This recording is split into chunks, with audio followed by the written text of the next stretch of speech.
open meeting. And we have 1, 2, 3, 4, 5, 6, 7 members present. Very good.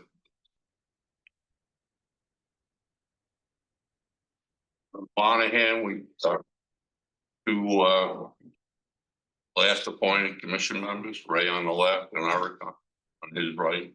So you're comfortable with all of these? And you've got Bill Doyle, Kelly Evanson, Bill Ammer, and Chris Water. Colonel Monahan, newly appointed.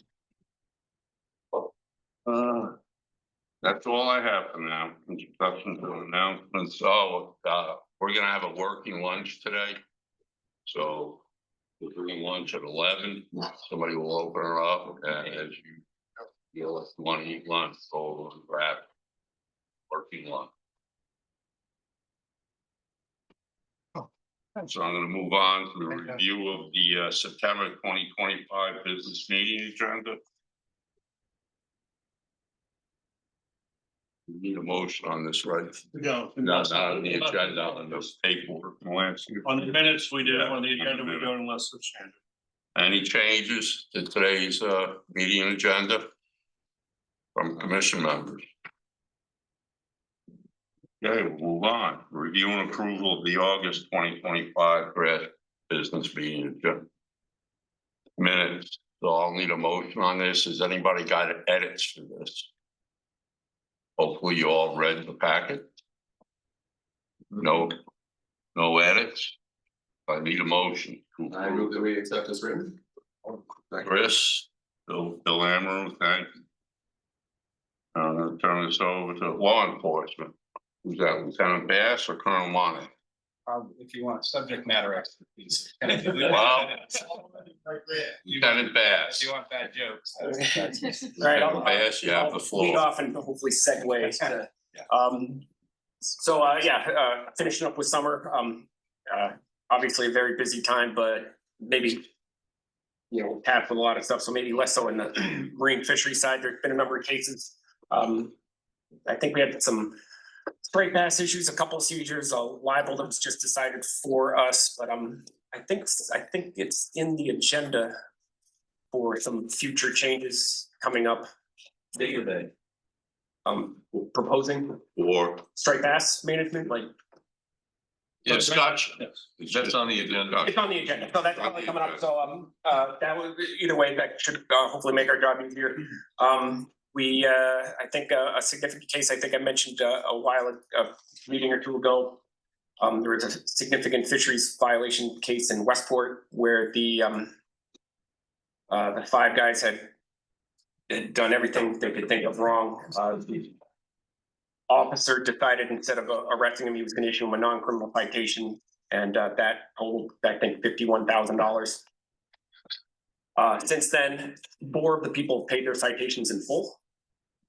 And and the 5th one appealed and didn't like the decision from the offer he was given. So now that's going criminal. So question, was that adjudicatory?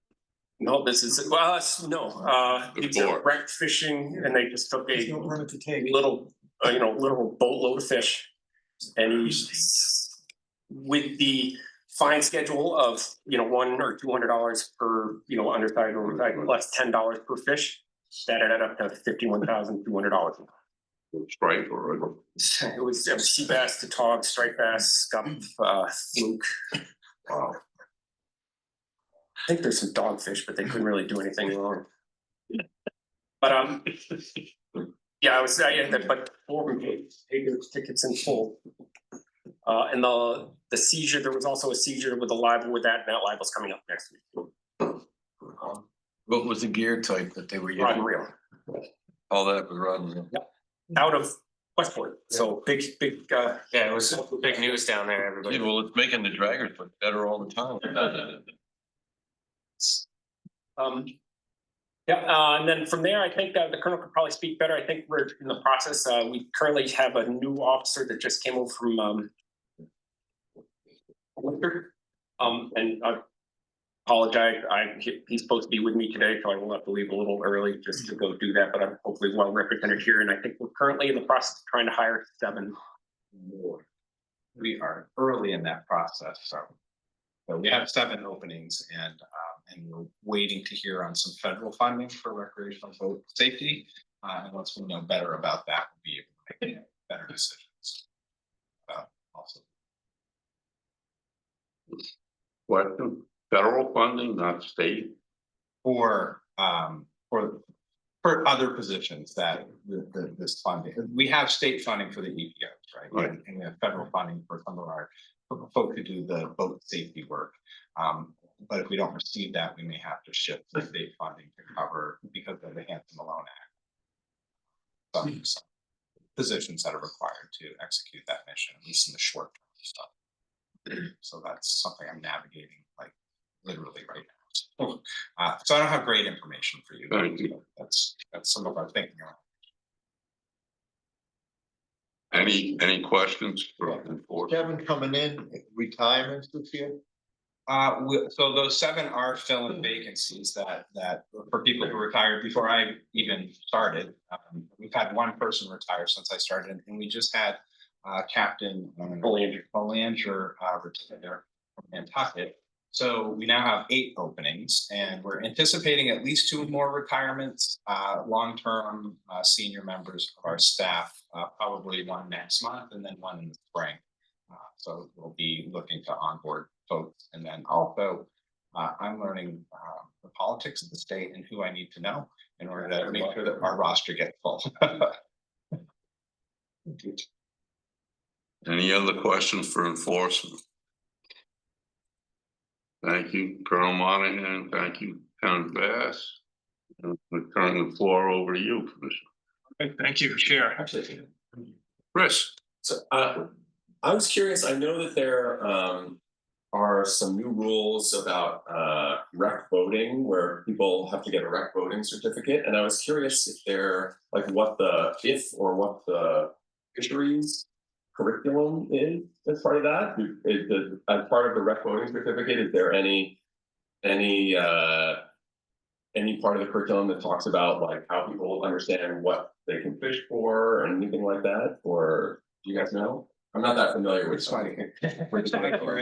No, it's that's boating safety, and they're covering, pointing into the boat, anchors, right away, nav rules, and nothing. So they don't cover anything about fisheries in it. No, I mean, obviously the boats are, river, ponds, everything, Right. so it's kind of a big picture on boating safety, but nothing for marine fisheries or. Having taken boater safety in New Hampshire, I can say that they do talk about what to do right away, commercial marine, commercial boat, but it mostly has to do with passenger boats and commercial. Yeah. I think most people think of like tankers when they think of commercial, boats, they're ships rather than fisheries. But I was just thinking it's like it's sort of, I could understand why that's the goal, and you have this opportunity to be in the room in front of all of these people who probably many of whom are going to go fishing, whether it's in lakes or in the ocean, and so it's sort of like a good opportunity. But I can understand how it would make it that. I have not seen the curriculum, so and we are revising the regulations each time, so it's something we can certainly add in. It's not dry, so we can keep making some revisions. I think, in the past, we'll have handouts, pamphlets, this and that, so if it's not specifically covered, they can walk away. So OLE will be in charge of enforcement to make sure these people have licenses, or I thought it was a license that they were gonna get Yes. to operate a vessel on the water. Yes, so I'm again still with that work in progress. I believe it's going to fall under Chapter 90B for boating regulations, which does allow harbor masters, police officers, us, anybody to enforce that. But yeah, we would be the primary agency enforcing the rec boating license. Thank you. Wow. Questions? Bill? It's an interesting, I'm glad you brought it up, Chris. When I think back to the summer and the activities around Stage Harbor, and the adjoining harbors that all feed out of Stage Harbor, and the hundreds of boats that we see coming and going, not regularly, but they're people with summer boats, and they'll be required to carry this, and our harbor masters department will be involved in adjudicating or dealing with the issue. Wow, I hope that you give them a good heads up, because they already are flat out, 12 hours a day in the summer with operations, and for them to continue to have to check those kinds of things, and there's plenty of need for it. I can tell you that, because boy, I'll tell you, going into that narrow cut in the summertime with these giant center console, multi-engine, 1,000 horsepower things, and the people behind the wheels. If you can buy it, you can buy it. Gosh, it is a miracle that no one was killed in our narrow channel going in and out and the adjoining waters. But I'm very happy to hear that that's going to happen, because maybe some of these people will actually learn something about the safety in the water, that it isn't like driving on Route 495, just because you get the horsepower, you can use it anywhere you want, any way you want. That's the hope, but don't get your hopes up. Well, at least it's a step in that direction. Right? Thank you, Mr. Chair. Is this going to apply to out-of-state voters as well? So my understanding is if you're licensed out of state, Yeah. you have reciprocity, just like a driver's license. However, if you don't, so some of what they're negotiating right now or navigating is if you come here, there are boat rentals of a certain horsepower limit, and you take a one-day test to have a license. That stuff is being hammered out. If you're an out-of-state person, you can use your boat, as long as it's a nationally recognized boat safety license. You can use it in the state, and then I believe you can apply for, should you become a Massachusetts resident like me, a Massachusetts boat license based off your licensing from the state. And Okay. Federal licensing counts. And I actually did teach this course in the marine technology course. I taught at New Bedford Voc, and there's, I would say, just from my experience, your comment about including some fisheries information could kind of fall in there pretty easily, because there is a lot of just boat ramp courtesy and rules of the road, just some basic stuff, and it could be a good opportunity to just outline some basic rules of fishing. Thank you, Ray. Chris? I was just gonna say, I think that there's sort of like a rollout, right? So there's like a date cutoff. If you were born, was it after 1989, you have to do it this year, and so anyway, there's some cutoff, right? Yeah, So not everybody has to have it by next year. There's some under the rolling. age of 16, and then I think in 2026, I have to look it up. Yeah. But then yes, and then there's a rollout after that. People have a lag time before they need to apply. And it's similar to the curriculum. Like, I know my kids did this. If you're under 16, you have to have a safe boating operator. Yes. It's sort of similar curriculum, right? Yeah. Yes. Do you have a question too? Yes, will the online course remain up for this? I believe so. So, yeah. Yeah, you have to pay for the online course, but if you take a course in person, it's free. And so you're teaching that course? We do, Because yes. that- We are part of that, yes. You are? Yeah.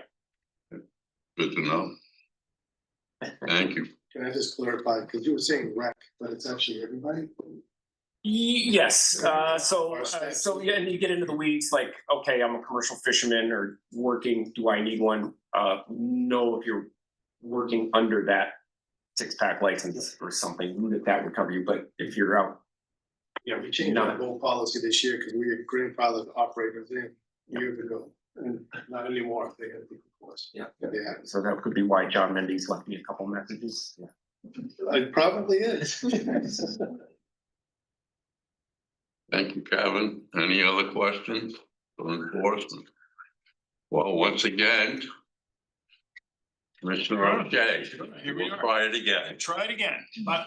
Any questions for the Colonel? MVP? I was just warming up for you. Just warmed him up. Yeah, first of all, it's great to have the Colonel on board and to have a colleague MEP, and just happy to support and help you, learn your way around. You talked about, understanding who you need to know and so forth. Happy to just help with whatever questions you have, and just really, just know that, Fishing Game supports MEP any way we can. So we're there.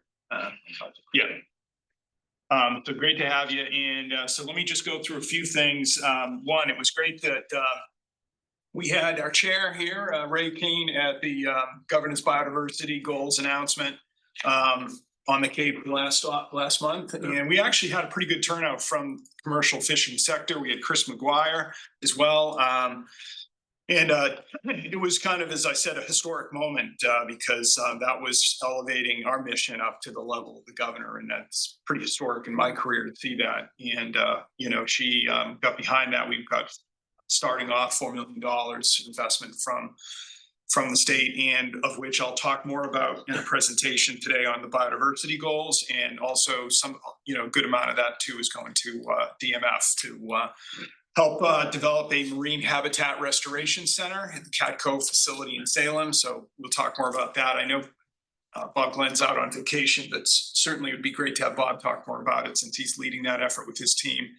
And I've been able to get DCAM, which is the Department of Capital Asset Management Maintenance, to assign a project leader to the Marine Habitat Restoration Center project, starting off with about $1.5 million to fund it. We have interest from groups like the Nature Conservancy and New England Aquarium and others, and who want to help maybe help to create a public-private partnership to develop that concept further. But essentially, it would be you know, looking to develop propagation of eelgrass, kelp, oyster reefs, you know, oyster recycling, as well as you know, developing touch tanks in a visitor center kind of format as well. And I think, you know, there's more to talk about relative to the vision, but I think it's exciting. And so I think it's going to be one of those things that comes out of this, the biodiversity goals, that you'll be all interested. But I'm going to share more in a presentation later today. But just want to thank the, you know, the fisheries community in general for being there and supporting it. And it's great that we had that participation in you and Chris there. I'll also just say, speaking of DCAM, the Department of Capital Asset Management and Maintenance, we are working with them also and Bob Glenn's team to dispose of the Newburyport shellfish depuration plant. And I know there's interest expressed by the city of Newburyport in that property. And so we'll be going through that process, but just letting you know that I think they've moved all the testing equipment out of that facility. And so we're good to go there. And we're still subsidizing the depuration of harvesters up in Maine at Spinney Creek. That's still going, right? So that's just kind of a, you know, more or less close to a conclusion on that work. And then as far as staffing, I think you brought up staffing. We're hoping that pretty soon we will get sort of our what they call an FTE cap. You know, basically the number of employees we can have, and we'll see where we're at in terms of the ability for us to hire across the department and the division. So I'm hoping to hear that soon. But in the meantime, it's been restricted for all the divisions in terms of staffing. And to be able to hire unless it's a backfill and internally. So anyway, I think there'll be a loosening of that, which will be important because I know there's some positions that DMF I'm sure wants to fill. And with that, I'll stop. So any questions? Questions for the commissioner? By the way, you're all over there except for Chris. I feel like Chris needs to come over here. Get up. All right, thank you. Thank you, Commissioner. Well, I'll move this along to Director Dan McCann. Thank you, Chairman Kane. Our first three items have to do with seafood. On the weekend, we went to the Boston Seafood Festival, which was pretty interesting. It was a beautiful day outdoor event on the Rhodes Kennedy Greenway, and our seafood marketing program rented a really prime spot right next to the fountain across from the aquarium. And one of our goals, our major goal, was to turn the public onto undervalued Jonah crabs. And we bought 300 pounds of Jonah crabs from a seafood processor. We also steamed them, put them on ice. We lugged them down to Boston, and we handed out free Jonah crabs, anybody who wanted to eat them. And we went through those so fast. It was like, I don't know, 90 minutes story. Yep. So we gave out like, you know, every minute we were giving out, half a minute we were giving these things out. Huge success. The line was like 15 people deep most of the time. And so, you know, we're bringing just attention to that, and also to some of the other undervalued seafood products like flounders. And that's, I want to transition to that next. We are working on, through the seafood marketing program, some really fabulous videos. I don't know, Jared, if you could play one of them for us. Bill, I mentioned that we're working on trying to get consumers to eat more of these undervalued flounders. I go into the market and I see halibut at 34 and haddock at 17. And I look at flounders and it's like $12, you know, and it's amazing that it's such a great seafood protein that just doesn't get the respect that it deserves. I think in a lot of cases, consumers have forgotten how to cook it, or you know, these days we do a lot of grilling, and but it's anyway. So we've done these 10 videos. We're releasing them one at a time. Tens of thousands of views on the water magazine. It has been the contractor putting these together, and they're short, they're sweet, they're easy to follow, and they're right on our webpage. We have, I think, 10 different ones. We've got a Jonah crab quesadilla. We've got several different kinds of flounder. Yeah, and this particular recipe is flounder with mango salsa, which is it's a fabulous presentation. Now Laura Foley is you might recognize the name Foley Fish. She served on the New England Council for a term, and she has retired, but she's giving back, and so all this work that she did was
go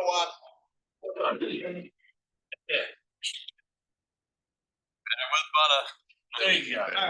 So anyway, we'll send you all a link to the whole suite of them, and hopefully through your organizations you could share those and get people kind of jazzed up about them. Yeah, can I mention this? Yeah.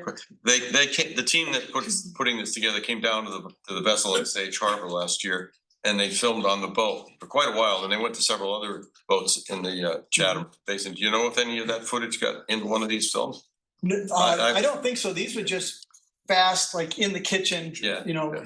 That they had done a lot of work together. Story get an answer for that. Yeah, good. That was kind of a separate effort, and those will be coming out, Bill. They will, We have a 'cause- draft of yours. Yeah, I'll show you. well, I don't care about me, but I know that the purpose of this is to try to educate the public and to bring something different that we gotta light a fire, you know? Yeah. This idea of the flounder being underappreciated is remarkable because it's as good, this recipe that she showed was great for people who like to cook that way, but the common everyday, bring it home at the end of the day, fry it up or broil it, so much simpler and quicker. Mhm. And it's not the way I was brought up with fish at any rate.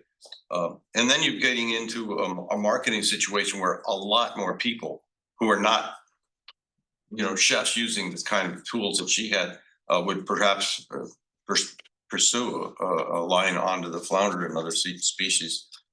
Anyway, it's great. I just hope that it's broad enough and that we can continue to push it into the public so that people see this stuff. Yeah. And how are we promoting it? Stuart, do you want to speak to that? Yeah. On social media. Yeah. It'll permanently live on our YouTube page, which is linked to our website. And so I think the trick is surfacing these videos out to the public frequently, you know, they just don't go up on social media once and die. But they'll live on and we'll promote them with our partners. So we'll continue to do that. Well, it's really welcome. Right. Thank you, Story. And then the last bit of seafood news is there's Seafood Day at the State House on October 22nd. If any of you would like to attend, we'd be happy to cover your expenses to come into the city. It's a great opportunity to see many of the organizations. Shelley, you typically come up, where your group is there. And I know the Chatham Harvesters Cooperative is there as well. And of course, the legislators. So as Colonel Monahan said, you got to figure out who to talk to. And they're all there. They're all in the room. So really, you're welcome to come up. We'd love to see you. Where is it, Ray? Right in the The hill. at the There's the hill. Hall of Flags, they call it, Yeah. right? Yeah. Really great. Yeah. And all right, so on another front, there's a lobster harvesters survey that we distributed to the fleet. If you recall, back in February and in the spring, we had some difficult conversations about the gauge increases and VNOTch changes. And when Maine and New Hampshire reneged on the interstate plans, conservation measures, we kind of, the commission, the ASMFC, the Atlantic States Fisheries Commission, looked at those two states and said, okay, you broke it, you own it. You need to talk to your industry about what kind of conservation measures you would support in the next go around. So there's a stock assessment coming out next month. And if conservation is needed, what flavor would the lobster industry like to have? There's things you can do. There's size changes. There's effort controls. There's seasons, whatever. But what we found is that public hearing in Maine, the opposition to that was so much stronger than anything they'd ever seen. It was also from a small number of people that made a ton of noise. And so the purpose of this survey was to allow every permit holder to kind of weigh in.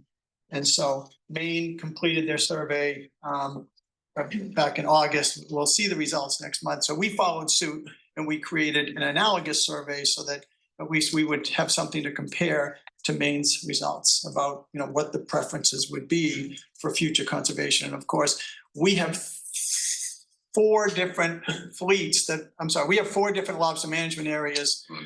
We have 3 in state waters, and then the 4th one is Area 3. Maine has 1. They don't have Outer Cape fishermen, Area 2 fishermen, and for that matter, they don't even have Area 3 fishermen who fish offshore because Maine maintains a rigid 5-inch maximum size as a possession limit, as well as the zero tolerance VNOTching. So anybody with an Area 3 permit comes down to Gloucester to operate their business. So anyway, our results are being processed, and we had a 26% return rate, which so far so good. Story thinks we'll probably trickle in some more over the next few days. Is there a terminal date on that? Yeah, but we're forgiving. If people want to send them in, because there's no real deadline. I'd like to present our results to the ASMFC and to you folks as well. But it's not. There's no real deadline. But we had 208 from LMA 1, 27 from LMA 2, 18 from the Outer Cape, and 19 from Area 3. And so we'll see. I'm looking forward to hearing from the rank and file, and not just from like associations or some of the more outgoing characters in the fishery, what people actually want to do. The next topic I'd like to discuss is whelks and of course horseshoe crabs. It's not on today's agenda, but I just want the commission to know that we are listening, we're pondering what was brought to us at the last meeting from Jamie Bassett when he talked about changing our quotas in season.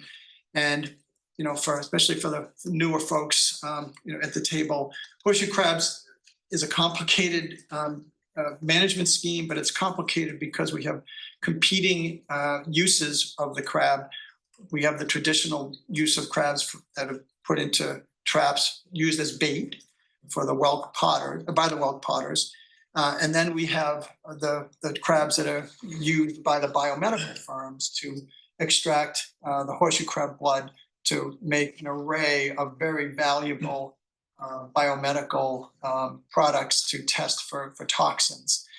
And but at the same time, we have some crossover where some of the bait crabs can also be bled.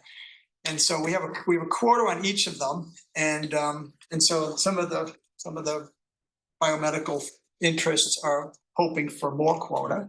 And meanwhile, we're studying our whelk fishery, which is somewhat in decline from the historical highs.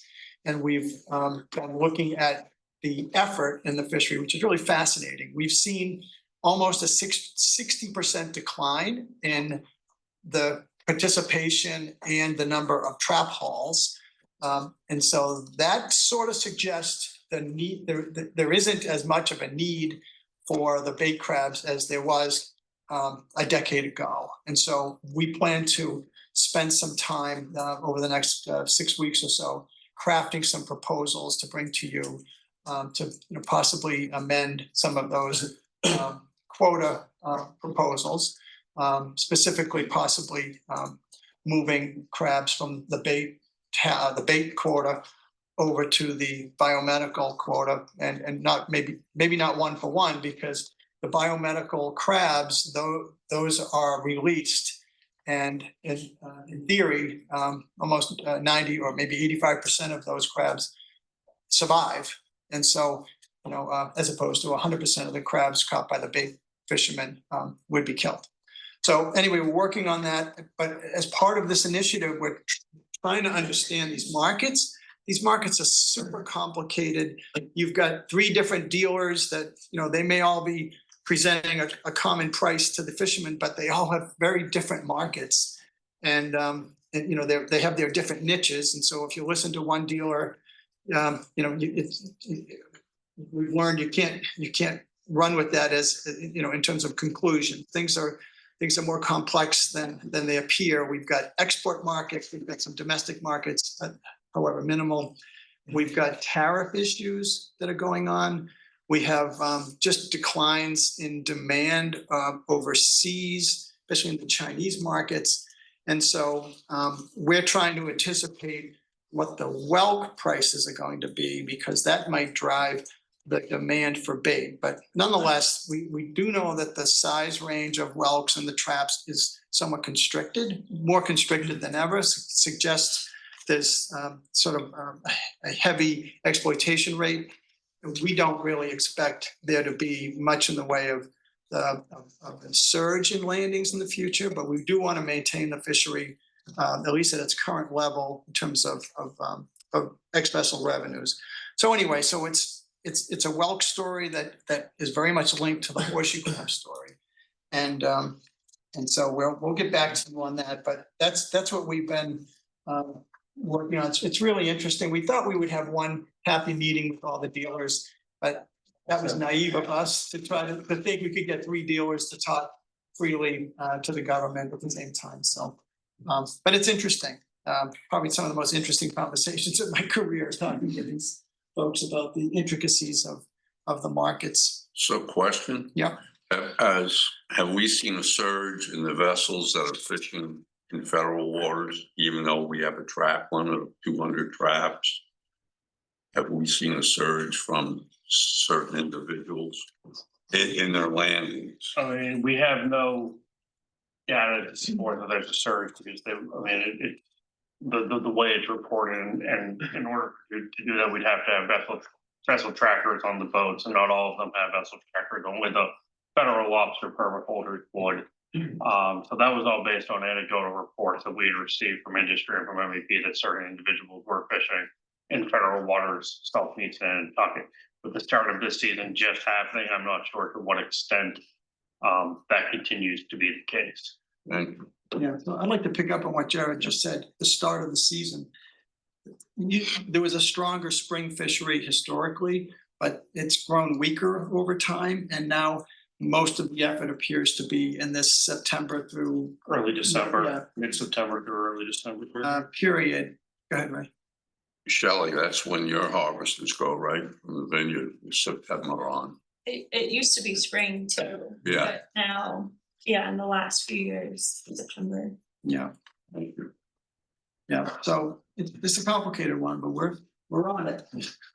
We're trying. Bill? I'm listening to what you're saying. Yeah, and okay. It's all, as far as I'm concerned, it's all good. We've given a lot of thought to the need to take another look at the way the fishery operates. There's no question that things are changing. In fact, that the horseshoe biomedical is a new feature on the block, really, as compared to the historical fisheries. So yeah, I'm very happy that it's being considered, and I'm sure you'll have some decent proposals to bring forward for next year. So would that go to public hearing? It will. Yeah. If I have a question. So by raising the biomedical quota, I know we limited the biomedical companies. Could they could somebody end up taking DMF to court because you've already limited the number of companies, but you're increasing their quota? Just a question. Yeah, we'll see. Hopefully not. I mean, I think of anything. No, I don't think there's no sense that I've got that there's interest in new entrants here, and Okay. yeah, I wouldn't sweat that one. I guess there's one additional thing I'd like to add. I'm gonna be very honest with everybody here at the table who doesn't already know. My vessel is the vessel, and I'm the captain of it, that returns the bled crabs to the sound where they came from. So I've seen up front and personal about 75,000 crabs re-enter the water in Nantucket Sound. And when the team of operators bring the crabs out and we handle them, each one is looked at and inspected, and if it's not alive and showing signs of life, it's not returned to the water, it's counted as a deceased crab. And this year, with the improvements, because every year this fishery goes on, it improves in terms of how we handle the crabs. All the boats are using tanks now on the deck, large tanks. They're not in barrels anymore, they're in tanks, big tanks, and they're full with water, and they stay in the water all day long until they land, and then they drain them, put them in barrels, and then they go up to the plant for bleeding, and then back down the next morning to my boat. So the mortality rate this year is cut in half from what it was last year, from the actual number that we count. We average between 1,500 and 2,000 crabs a day that we return to the water. I don't know exactly what the numbers are, Dan. You'll probably have a better handle on it, because you've had 3 or 4 of our trips have been monitored by the DMF. So they've been able to actually see the numbers, but we're averaging between 15 and 20 dead crabs out of 1,500. And I did a little mental tally of the whole thing, and it comes out to an extremely low mortality. And all that's what we know are dead before they go back. We don't know yet. And hopefully someday we'll have a better handle on it. How many survive after being putting back in the water?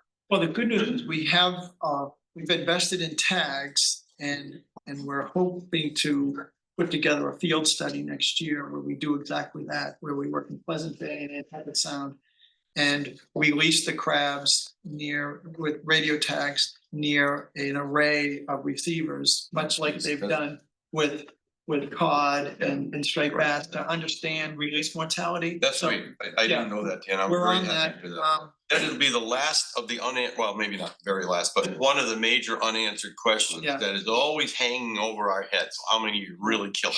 Because Sure. so we'll have a much better idea from that. But anyway, I'm very happy the way things have gone. I because I'm so involved, I can make my comments, and obviously I don't vote on this issue, but I want to provide whatever information can to everybody. And this, after listening to Commissioner O'Shea, I think it was you who mentioned to me that it would be nice if DMF could hire those individuals who were on the survey with you. Yes, I very highly recommend the people who came out. They were contract people that were brought in for a particular job, but I saw the way they performed on the boat, and they really would be assets to DMF in some position. And I know that you can't just automatically hire contractors that come in for a couple of months of work, but I would keep their names on the short list. Thank you, Bill. Yeah. Sorry about No, that. that's fine. And then the last thing is on striped bass. There are hearings going on right now in many states, and they're fascinating to listen to. Last couple of nights in my kitchen, I've been enjoying a Rhode Island public hearing and a New York State public hearing. Ours are going to be the 25th of September and then the 30th of September. The 25th of September is in Woburn at the Hilton, and the 30th of September is the Mass Maritime. And are ours going to be broadcast? Like, can you listen in? Is that the thing? We're hoping so. Yeah. Listening via Zoom. Delaware's tonight. Yeah, so they're, it'll be exciting. Now, ASMFC has dedicated a whole lot of time with Nicola on the agenda for Striped Pass. Yes, so nearly a full day. So, Striped bass is the species that, what do we call it, the trademark species of it's the one that ASMFC, I think, was created to solve because of the migratory nature of the fish going from state to state, and it involves so many people. It's always going to be dynamic. So we're looking forward to that meeting. Now that meeting is in October, the last week of October, and I think the striped bass is on the Tuesday. Wednesday before Thanksgiving. I'm sorry, not Thanksgiving, Halloween. Yeah. So Ray and I will be going down, and Nicola as well. So that's also known as the gateway fishery in the state of Massachusetts. Well, it has been, but we're working on that. Thank you. All right. Let's make Scott the Sure. gateway. That's Let's fair. ease the pressure. All right, that's what I have for my comments. Thank you for letting me go a little long. Thank you, Director McKinnon. Water Managed Fishery Performance Update. I presume this is Story and Anna. I'm sorry, it's Anna, not Anna. No, you're right the first time. Anna, Oh, I okay. can't. If I say it, you're not gonna hear it. All right, well, thank you, Mr. Chair. Good morning, everybody. This will be a much shorter presentation than last month. We are not gonna talk about striped bass because that was closed already by the time we got to last month, but we'll go over all the rest. But wait, how close did you get? 99.8. Yeah. Yeah, right. Yeah. That's unbelievable. Yeah, That you can get that tight. it is. Well, it's a little bit of luck It because is. when we talked about it in advance, it's like, okay, we think we have about, enough fish for a day and a half. So what do you do with that half day? You know what I mean? It's like, okay, we'll just cut it short because we won't go beyond one day thinking there's always fish that shows up later. Yeah. And effort's always higher on Yeah, the as soon as people get the word, they run out and fish on the last day, so. Congratulations. Yeah, that was, yeah, take the credit. Almost looking at my note. All right, so for black sea bass, it has slowed down a little bit. The hurricane did have an impact. And we're still kind of seeing the effects of that. It's possible it's ticking up a little bit this week, so we're watching it, but it's not close enough to monitor too closely just yet. I believe there are a couple of safe harbors for black sea bass too. No, they've all been No, fluid. they've been, okay. So So, explain what a safe harbor is. yeah, so we have a few safe harbor landings, particularly surrounding the hurricane. And what that means is a boat came into Massachusetts and offloaded fish here, but that was intended to go to a different state. And when that happens, that state will then transfer us quota to cover those landings. Usually they are out of our trip limit or above our trip limits, et cetera. But it's usually for breakdown or weather. And we allow those boats to come in to maintain safety. All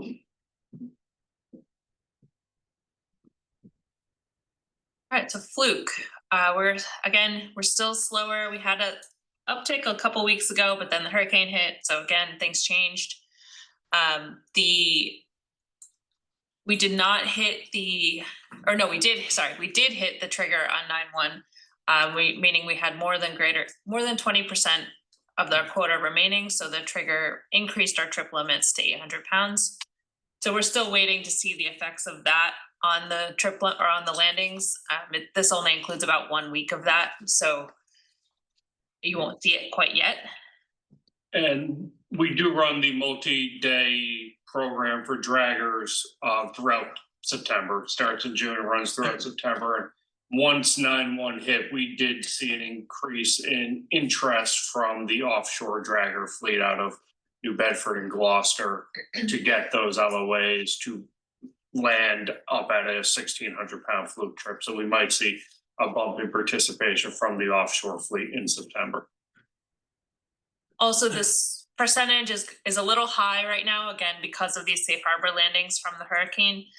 It's actually closer to about 64%, not 67. So just know that the next time you see this, that quota line will be a little higher because we're getting that transfer from other states to cover those safe harbor landings that are already included in the red landings line, here. the horizontal. The red line will go up a little, Yeah. and but the black line will stay the same. We do have one more pending trigger come October. For those. So do we know how the landings were in Nantucket Sound, our dedicated fleet? A few water trawlers that are left in Nantucket Sound, do we? I mean, I would say the majority of what that is showing that. Thank you. That black line from May 27th till, the end of August was gonna Yeah. be predominantly Nantucket Sound trawlers. Thank you.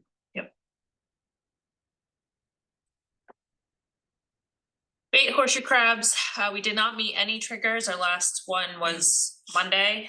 We had to reach 80% by Monday in order to change the trip limits.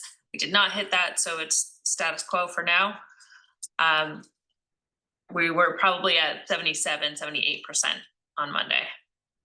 You can see we're slightly over 80 now. Again, we've seen fluctuations in this fishery as certain fishermen will switch between bait and biomed. So again, it's another one we're watching pretty closely, but we don't expect anything to happen for at least another few weeks. What's interesting about these landings, even historically, so much of the crab landings come at a time when there's not much demand for them, and therefore the crabs go into frozen storage for the whelk potters to use later in the season. So that we don't want to screw that up. We don't want to make a decision that makes it really difficult for the boats, the whelk potters to get crabs when they need it. But right now, or this summer, some of the folks who were buying the crabs and bleeding them, even though they were bait crabs, they were being bled under the rent-a-crab program. That particular dealer who was here last week was having trouble giving them away because he'd already made the money on the bleeding, and it's like, oh, what do I do with these? And he wanted to know. Well, last year we called this and he said, can I release them? I say, well, you don't really want you to because come fall, someone's going to be looking for that crab. So there's a mismatch in timing that we're trying to figure out, and so we'll continue to work with all parties involved to see if we can strike a good compromise. So I have a question. If we're talking about reducing horseshoe crabs in bait landings, what are we gonna do about interstate? Because what we're gonna do if we reduce the number of crabs in bait landings for Massachusetts fishermen are gonna pay more money if they have to compete with out-of-state conch fishermen, because right now the buyers are selling out of state too, right? So I mean, I'm just. Well, they are, but what we heard was when they were offering crabs this summer for Yeah, 25 that was Jane. a Yeah. piece. Yeah, I get the sense that there's not a shortage of bait crabs on the market and that it is a bait buyer's market. And even a modest reduction in a bait quota will not change that. In fact, when talking to some of the horseshoe crab dealers, they occasionally will get offers from crabs from out of state because I think that the level of bait is higher than the level of demand given the current status of the whelk market. Across coastwide. I mean, it's not just a Massachusetts market issue, it's a coastal market issue. Well, what are the states that buy? Jersey and Connecticut for the most part? States where there's whelk fisheries, Rhode Island, Jersey, Connecticut, New York. But it would be Connecticut that has, then Jersey that have the prohibition. I just don't want to see it impact our small fleet of conch fishermen. That's all. I mean, because $250 they're breaking even, including cost of fuel and bait. So I know different harvesters who left one particular buyer because he promised them at least 3 and he paid them $250 right out of the gate. And they found another buyer for $350, but I just don't want to beat on our harvesters by having this bait that's going to be reduced, go out of state and possibly increase the price. That's my concern. The state agency can't control Right. the interstate Right. commerce of once it's sold. Right. But the fact that we had a situation this summer where that one buyer was practically giving it away. I think if people are willing to freeze these, then there should be ample supply. I mean, again, we have a 60% decline in trap hauls in our state fishery. Well, once again, though, Dan, the cost of a freezer and running a freezer for our local fishermen, it gets expensive. I'm trying to bring some economics. Yeah, but and we spoke with that to some of the whelk dealers, because the whelk dealers were generally the purveyors of the crabs to the fishermen. What we were hearing from them is that because of the way the whelk market has shifted post-COVID, to deal with international markets and even domestic markets, is that there's a lot of frozen product now, and because whether that's processed whelk meat product being frozen. So by virtue of that, they're taking out the cold storage space and can, in the use of that cold storage space, also store the horseshoe crabs. Thank you. Bill? Chairman, I think it'll come out when you do the review of the fishery, but something that might be worth noting is what percentage of bait crabs end up frozen and what's in there right now. That could be a revealing bit of information. Jamie could probably give you that information. Yeah. But you're gonna have to see if you can. Yeah, I'd imagine most of them end up frozen just because of the disconnect in timing between when the horseshoe crab fishery occurs and when the whelk fishery occurs, and how terrible horseshoe crabs smell once they start. Well, if you allow the harvest to take place during the fall period, the crabs are still available. My son is still baiting. He's working on bait crabs now on the biomedical. It's on at 10 o'clock in the morning, but the small amount they're allowed to have. So products there, and efficiency by not having to freeze them would increase the yield for everybody. Yeah. Thank you, Bill. Any other thoughts on this? Thank you, Dan. Yeah. Anna, thank you.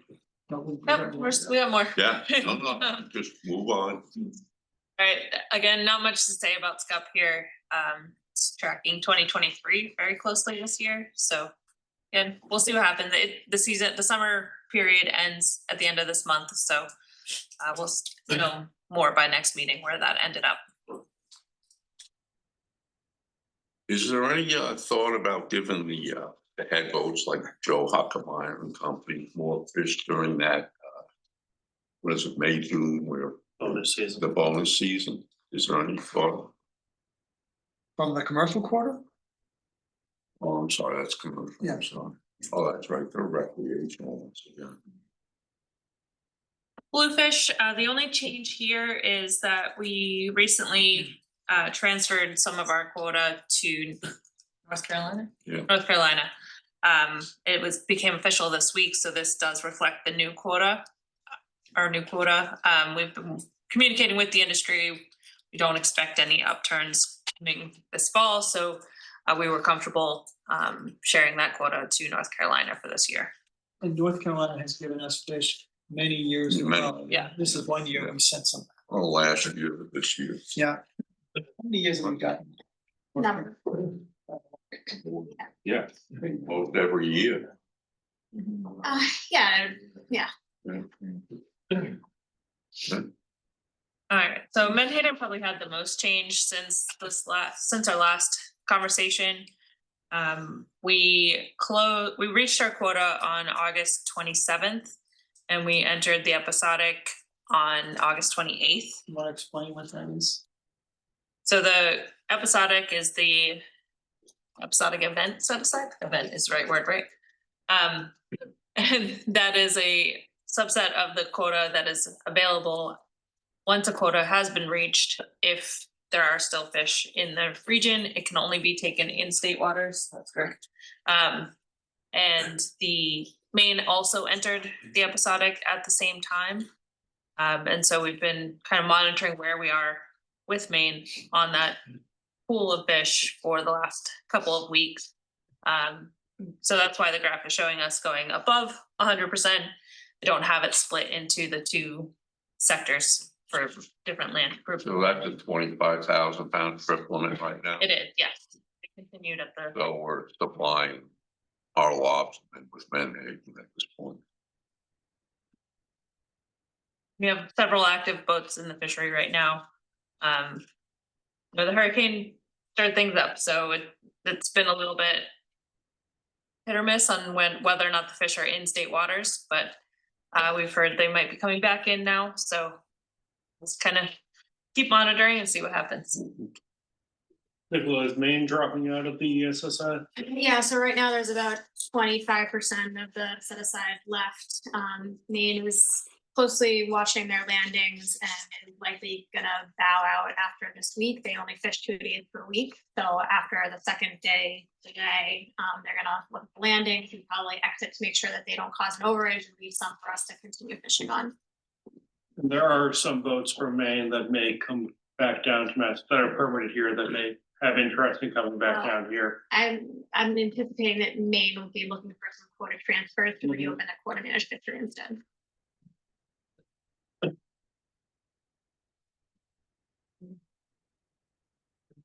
Oh, I'm sorry, Ray? Thank you, Mr. Chair. I was just curious about the episodic a little bit and what the reasoning behind it, why it's in existence, or I don't know too much about it, so is it really just to supply the big market, or is it?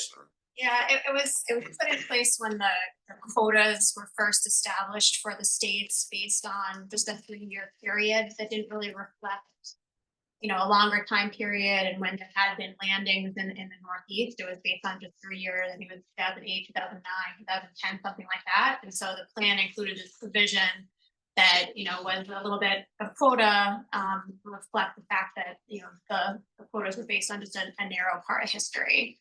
Since then, the allocations have been updated to reflect more recent landings, like particularly in the Northeast. The set aside is still in there. And we'll see if it continues to remain there or not. That was kind of the reasoning. And I just add, I think the logic there is if a state is inundated with menhaden and next thing you know, you've got fish kills in the harbors, it's like, hey, can they access this to solve the menhaden problem? For lack of a better. So I've, since the storm, obviously that churned things up, but in the last couple of weeks, I've seen a lot of menhaden harvest going on off the south coast of Mass and into Rhode Island. I'm not sure if it's exactly in our waters or Rhode Island, but it's right on that line. And I wouldn't say we have an abundance.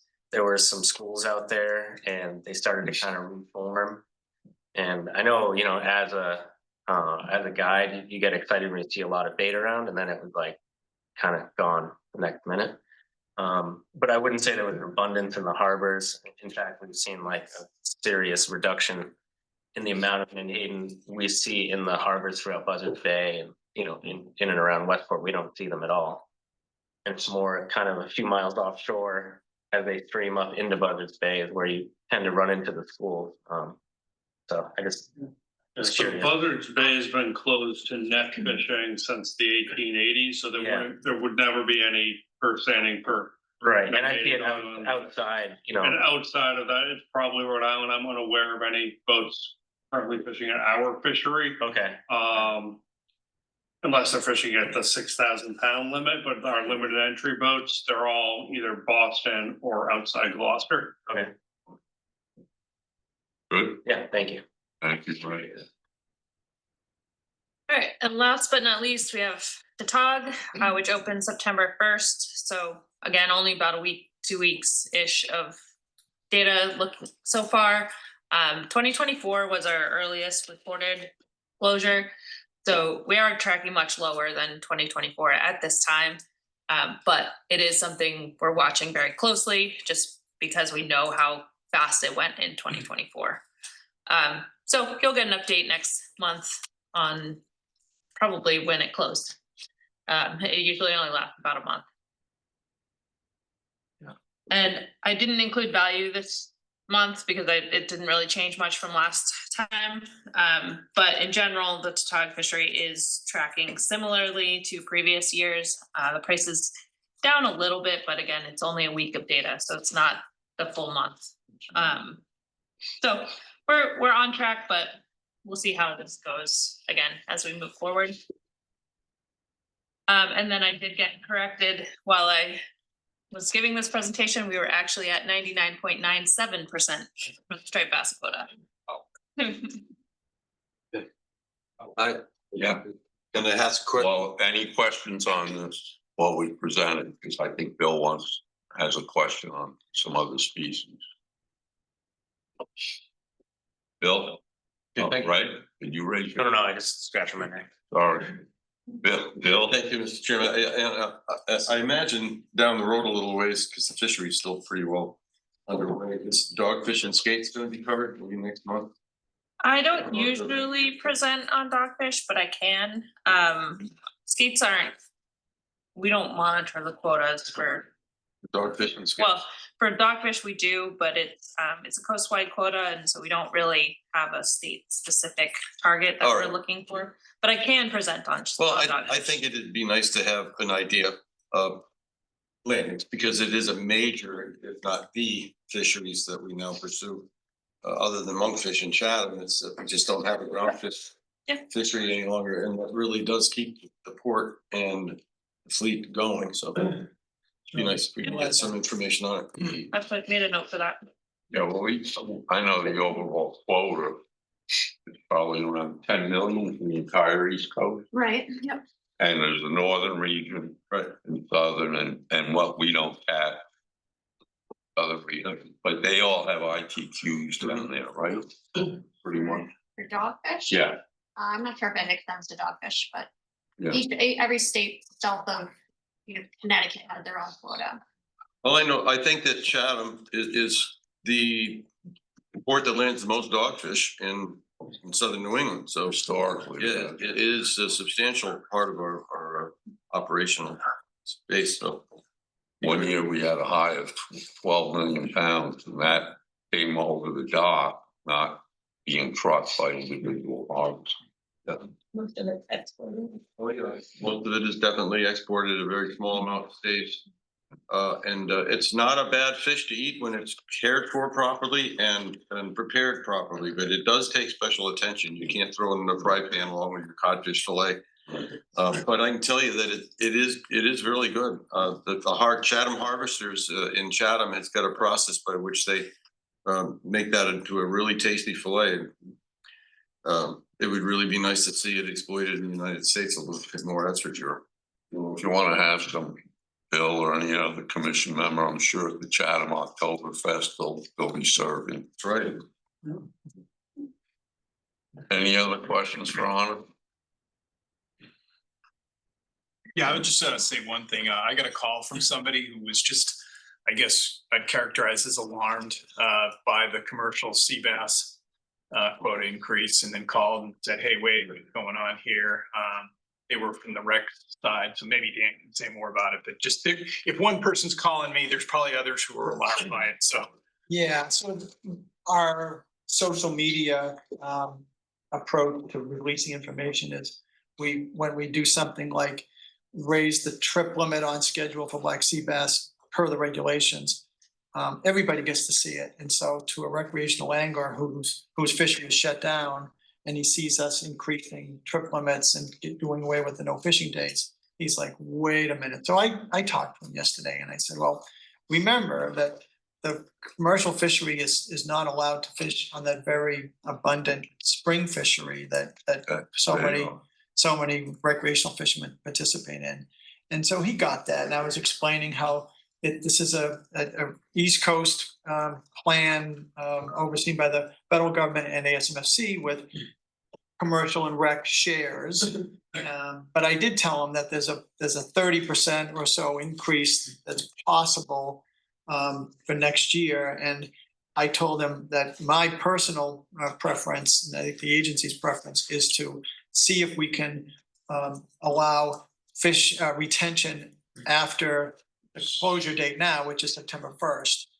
And, you know, because we always get pressure from the springtime fishery, especially the charter boat, saying in order for us to sell trips, we need the higher bag limit. But at this point, it's kind of crazy that we're prohibiting fishing at all on September 1st, especially with this species now starting to spread to more northern waters in the, you know, Cape Cod Bay, Mass Bay, points north, and to have it, and they show up in those locations probably more in September than any other month. So I think when Nicola and Ray go to the joint ASMFC meeting with the Mid-Atlantic in December, we'll be coming away with what the percentage increase will be. So we'll come back to you folks and want to, because we can make our own boutique rules within Massachusetts with a target not to exceed a certain percentage, the percentage increase. I would like to see that increase go to the fall fishery. I mean, there's too many people who have a zero retention situation. Even if it was as low as 2 fish, we need to give the rec fishery more access. So let's remember, let's not beat on the charter fleet, but with striped bass, we might be going seasonal on striped bass, so they'll need a fishery in the fall also. You know, so they might. Oh, right, they might endorse it. Exactly. It'd be great. You know, because striper, that sounds like that's going to be a nightmare, and they won't have starters for that, so they're going to need another species. So yeah, okay. Anyway, so Yeah, yeah, so Tom, thank you. I reached out to Yeah. that gentleman, and he got it. Right. He Yeah. understood it by the end of the call. So, but he was definitely interested in some retention in the fall when he's fishing for Tata and Scott. So yeah. But okay, so now we've got some more conversations about what we want to go to public hearing with. We pretty much on schedule. We've got a set of 6 things that we wanted to put up on the board here. First one we alluded to last month regarding striped bass permitting. We've talked about at the ASMFC, there's one of the proposals is about harvester tagging, and Massachusetts really stands out among all states in that we have an open access fishery and 4 times more permits than we have people who actually land fish in a year. And I would like to see us restrict that more than we are now. And so we're proposing we're planning to go through Tom to the folks above us on this permitting issue to no longer have an open access permit for next year for striped bass, and limit that permit to people who held it last year, this year or last year specifically, and then in the next year try to come up with more criteria to whittle that number of permit holders down even further.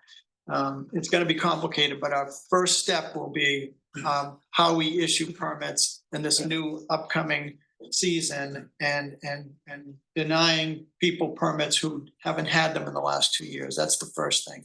So as we've talked about in the past, under section 17A of chapter 130, the commission votes on issues of how much fish you take, how you take it, where you take it, when you take it. But permitting wasn't defined as one of the MFAC's authorities, but as director, I'm looking for some I'm looking for support to do this, because the last thing I want to do is go down the road fisheries management wise within the state on an issue as controversial as this without you guys having my back. So that's the proposal that we're that we want to put forward. This would not be subject to a public hearing before the fact. This would be after the fact, because that's how emergency actions work, is we enact it, and then in order to make it permanent, we have to hold a hearing within 90 days. But given the permitting processes, the last thing we want to do is switch gears based on us changing our minds about that, because if we start issuing these permits as we do in December, you know, we can't change the criteria within the permitting window. So if there's any concerns about this, it'd be a good time to have the conversation. And this was kind of how we came up with this. We had that, of course, the industry advisory group. Right. Many of you attended, and then we had a subgroup of this commission, and you know, Ray, Eric, and Ray were part of that discussion. So, Well, I have a question, Dan, Yep. and what would you anticipate would be the reaction of those permit holders who haven't been active according to this criteria? What are they gonna say, maybe? well, be careful, it's not active yet, like Right. we're not putting a filter on it saying you have to be active, we're just saying you had to have held it in one of That the had last to have 2 held years. it. Yeah, although they might be disappointed, but you know, selling almost 5,000 permits for a fishery that's 2 days a week and 6 weeks long is it's out of balance, you know. It's, But Yeah. the action would be taken by this emergency regulation, wouldn't reduce us from 5,000. It would be whatever we issued this year plus whoever held it in 2024 that didn't hold it this year, they would all be eligible. We don't That- know. Yeah, That initial emergency action is only going to be kind of closing any new ones. closing the door. Closing the door. Door gets closed. Right. If you have held one, you'll have it. Yeah. For now. Yeah, so the Right. phasing in of a potential Phasing in. further action is, you know, I think the more controversial. Yeah, but it is only for 24, 25. It doesn't say if you had one in 22 or 23.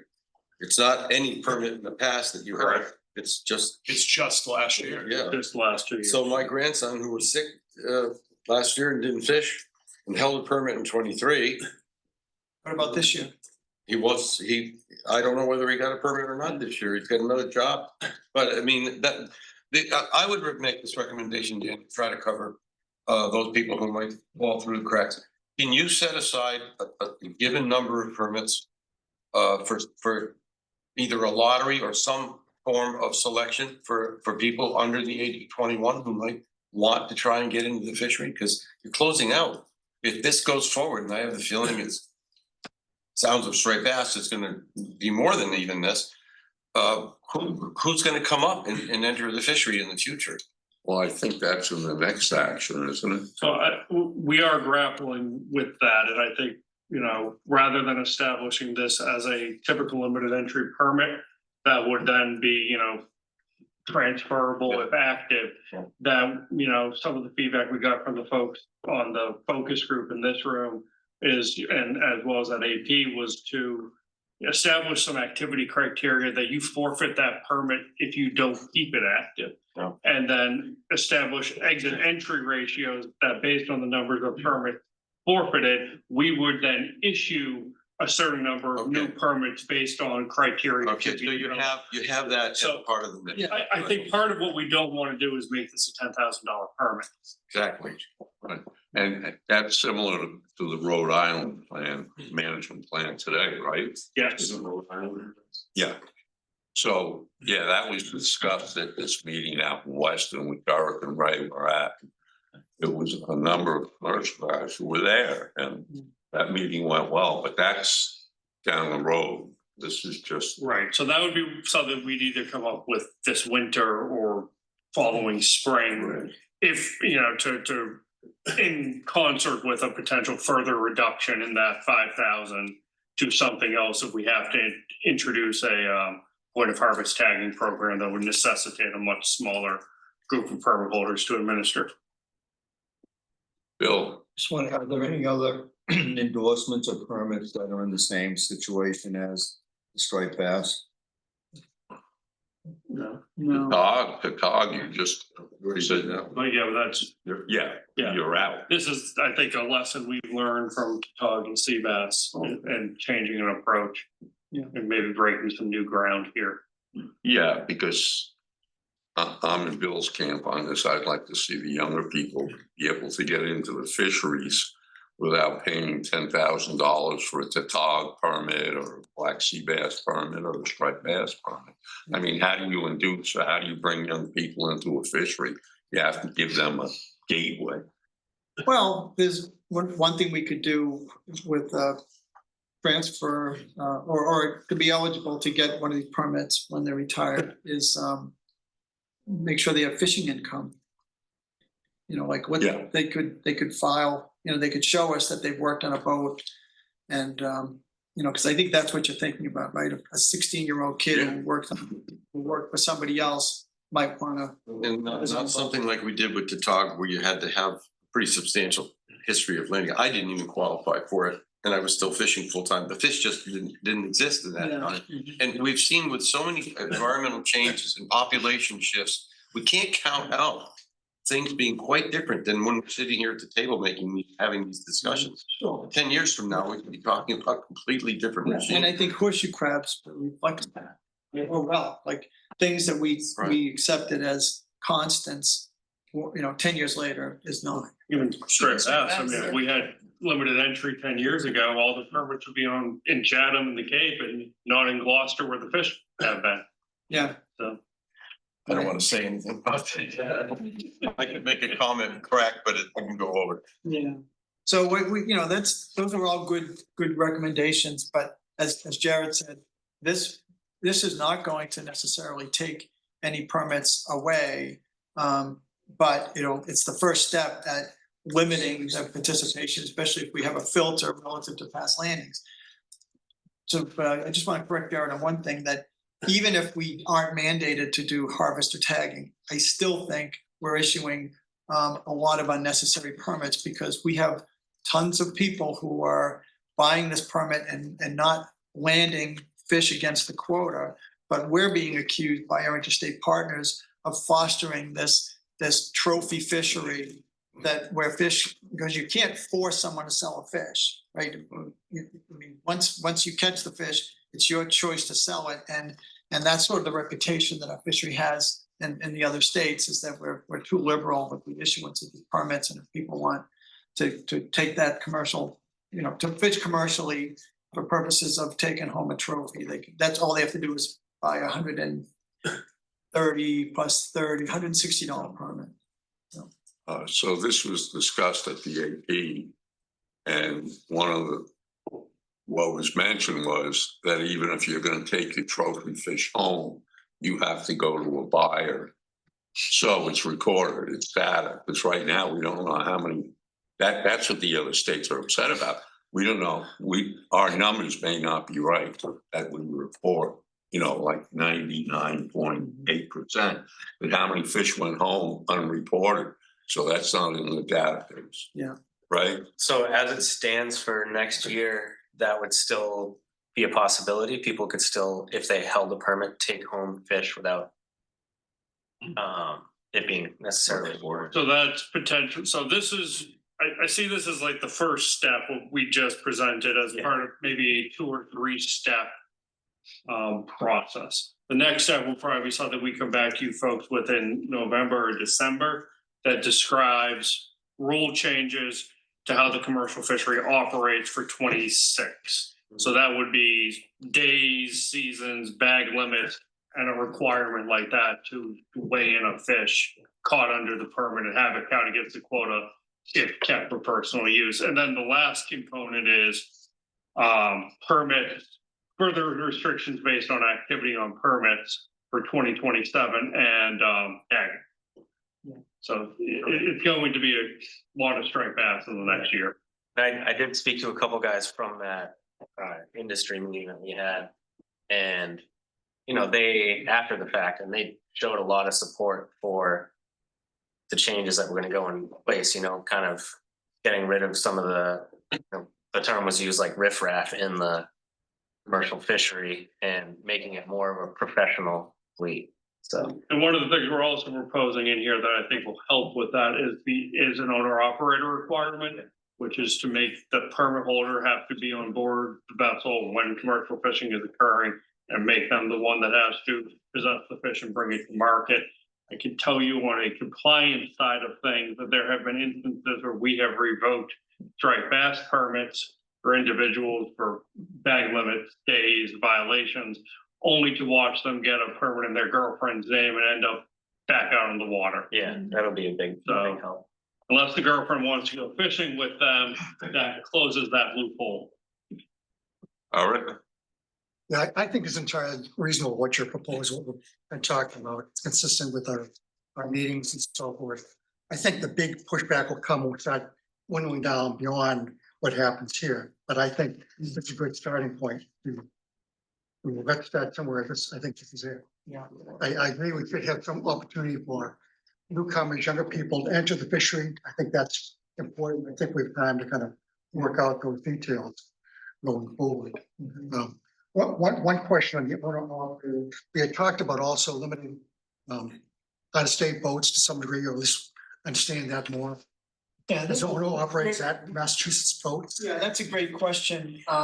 I have been working on that question in my spare time. You know, when I've been reaching out to other states, reading court cases, talking to our attorneys about what opportunities we have to limit non-residents, and I haven't made much progress on that, but it's there's a whole lot of I don't want to use the word discrimination, you know, loosely, but there's a whole lot of non-resident restrictions in other states that we don't have. We are a seafood state, and so like New York's non-resident permit is like, it's like $1,000, you know, for anything. You know what I mean? So we don't certainly want to go down that road because we're, you know, we're an important seafood state where a lot of boats, draggers, tuna boats come into Massachusetts seasonally to fish. But in terms of participating, we're not sure if we can limit the non-residents, and I'm looking into the potential for limiting, you know, some transfers, like maybe they get to keep the permit, but maybe if there were a transfer. But in this case, we're not talking about allowing these transfers. We're trying to put permits back in the pool. So, you know, we're involved in no less than 4 lawsuits right now, and I've got to be really careful with how much any actions that I take that are going to put more burden on our legal staff and our attorneys and Attorney General's office. So I'm a little hesitant to do that with this, you know, with the try to solve the non-resident question on striped bass, but it's certainly something we could entertain if we got the blessing of the attorneys, if they felt like it would hold up. Taking a permit away from somebody is tough. You know what I mean? Like that's when people will probably go to court, and then you're subject to whatever judge. And you know, even if you win, there might be an appeal. If you lose, then it's more challenging. So I don't want to do that at this time, but I'm interested in studying it and how other states seem to have pulled it off. Because it's been drilled into me that there's equal protection clause issues and commerce clause issues about discriminatory practices against non-residents. But last time I checked, my fellow states don't seem to be involved in that. That's one follow-up. Observing where I am in the North Shore, there's a lot of New Hampshire recent boats or docks in my area. I'm in Essex.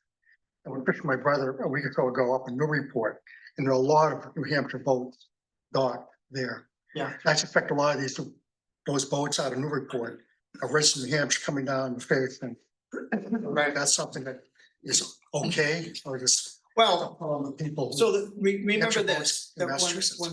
when the quota was established historically, New Hampshire got 0.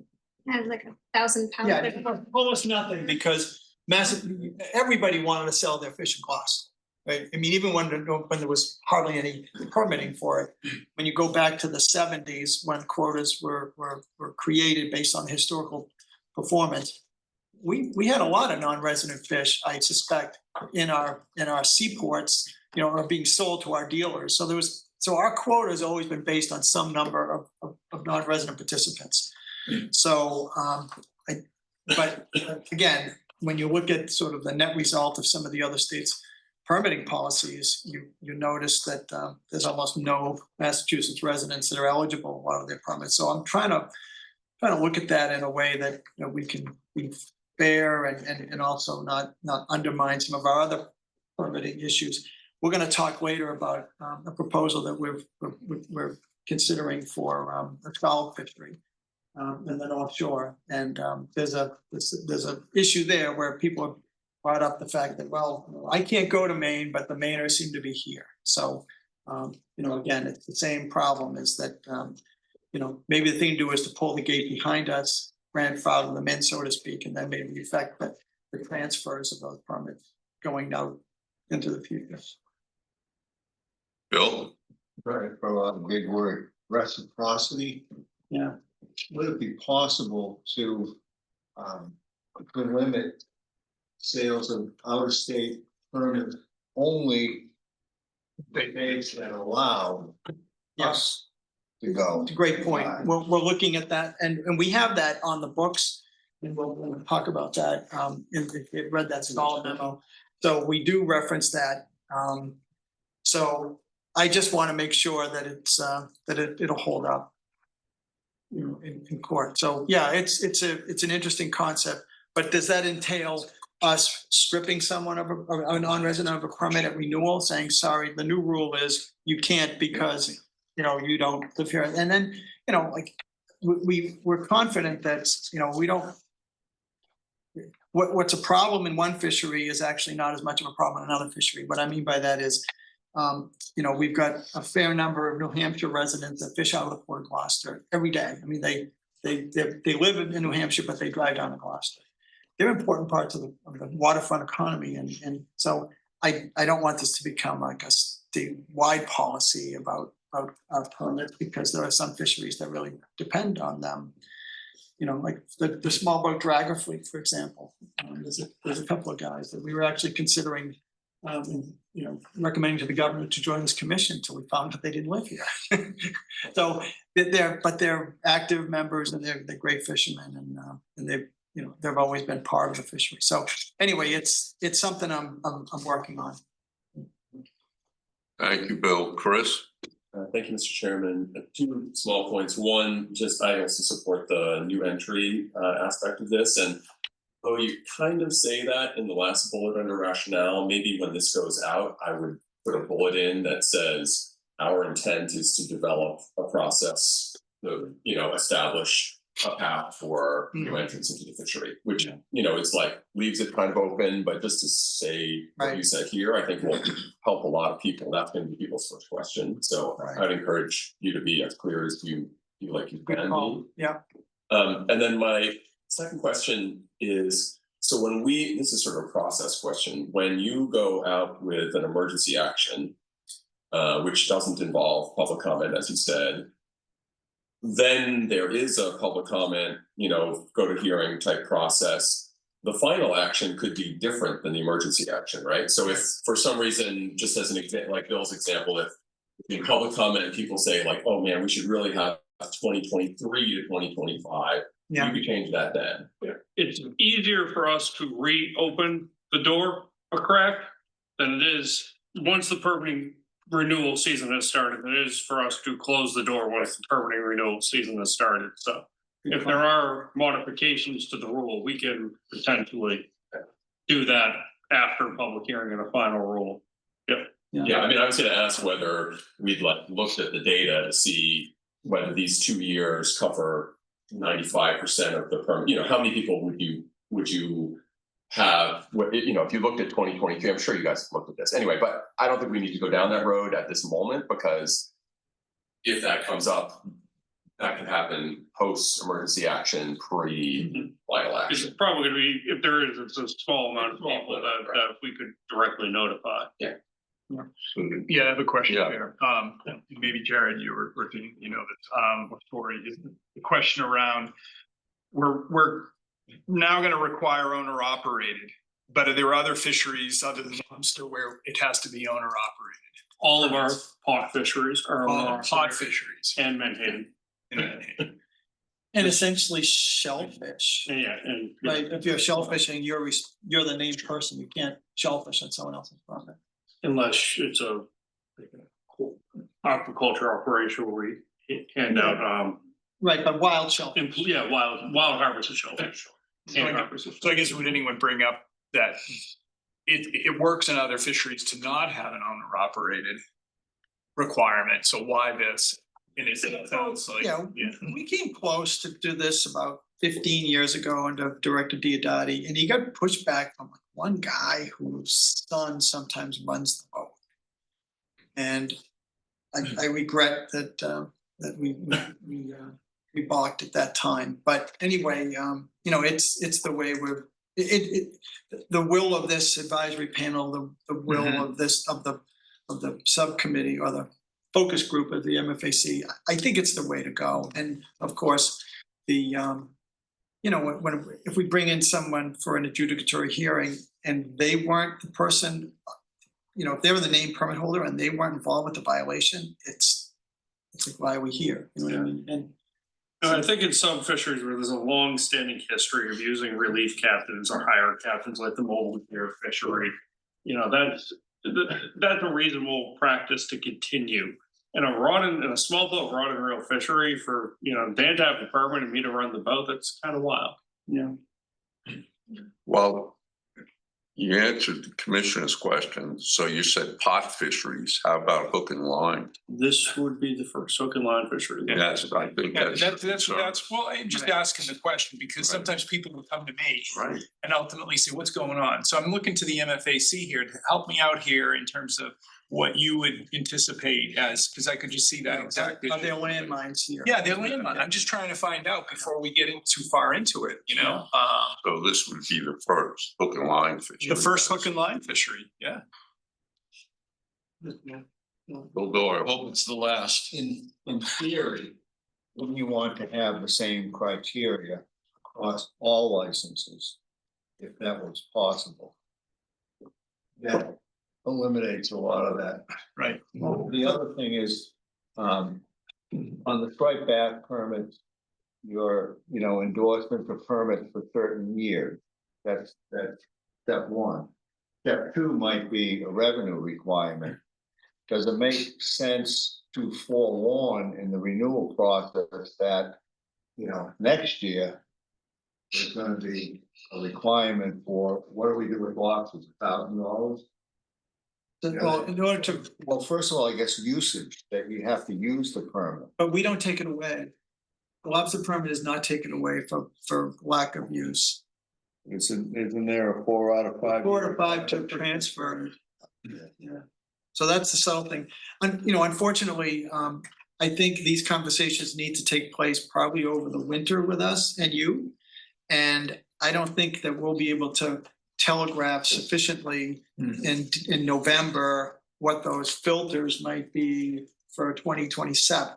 So I hear what you're saying, but it might be difficult to do that because we may come up with ideas that are slightly different. As far as a constant or a uniform policy across all permits, as Jared just mentioned, we've talked to some of the intro draggers about owner operator, and they said absolutely not, because my mate runs the boat when I'm not around, and or this guy's been running my boat for years, and so that particular gear is more common to have a hired captain or an occasional captain. Love to see it for. That's the board. Yeah. So anyway, so we have a different view of what that industry needs in terms of being able to maintain itself as a viable business. All right. I think it's a different type of fishery. It's only 13 days a year, whatever. And I participate and I know a lot of people do. These are, people in small boats, whatever, it's a small boat fishery. People own them, they might be doing something else. Some people lobster, some people are, retired, do some fishing. There's a wide variety of people, but they usually run their own boats. And so I don't think it's unreasonable to have this requirement for something like this. It's not a, season-long, 90-day season. It's you need a relief captain or whatever. It's In our other owner operator fisheries, we build in exemptions for things like illness to keep your permit active, or disability and Letters of authorization. death of a permit holder, that we'd let the immediate family member run the vessel for a period of 2 years. So there's exemptions family in general. So there's exemptions that we would, I think, apply to this as well. Well, that was helpful. Eric's point was a helpful one. It is a pretty limited window, right? Chris? And one other question, I see that there's a control date of November of this year. Could someone seeing this notice apply for a striped bass permit, or is that already We closed? don't issue them after the last day of February. Okay, so the control date actually doesn't really matter at this point because there's no opportunity to run through the door, run to get a The permit. control day would effectively be the last commercial fishing day of this year.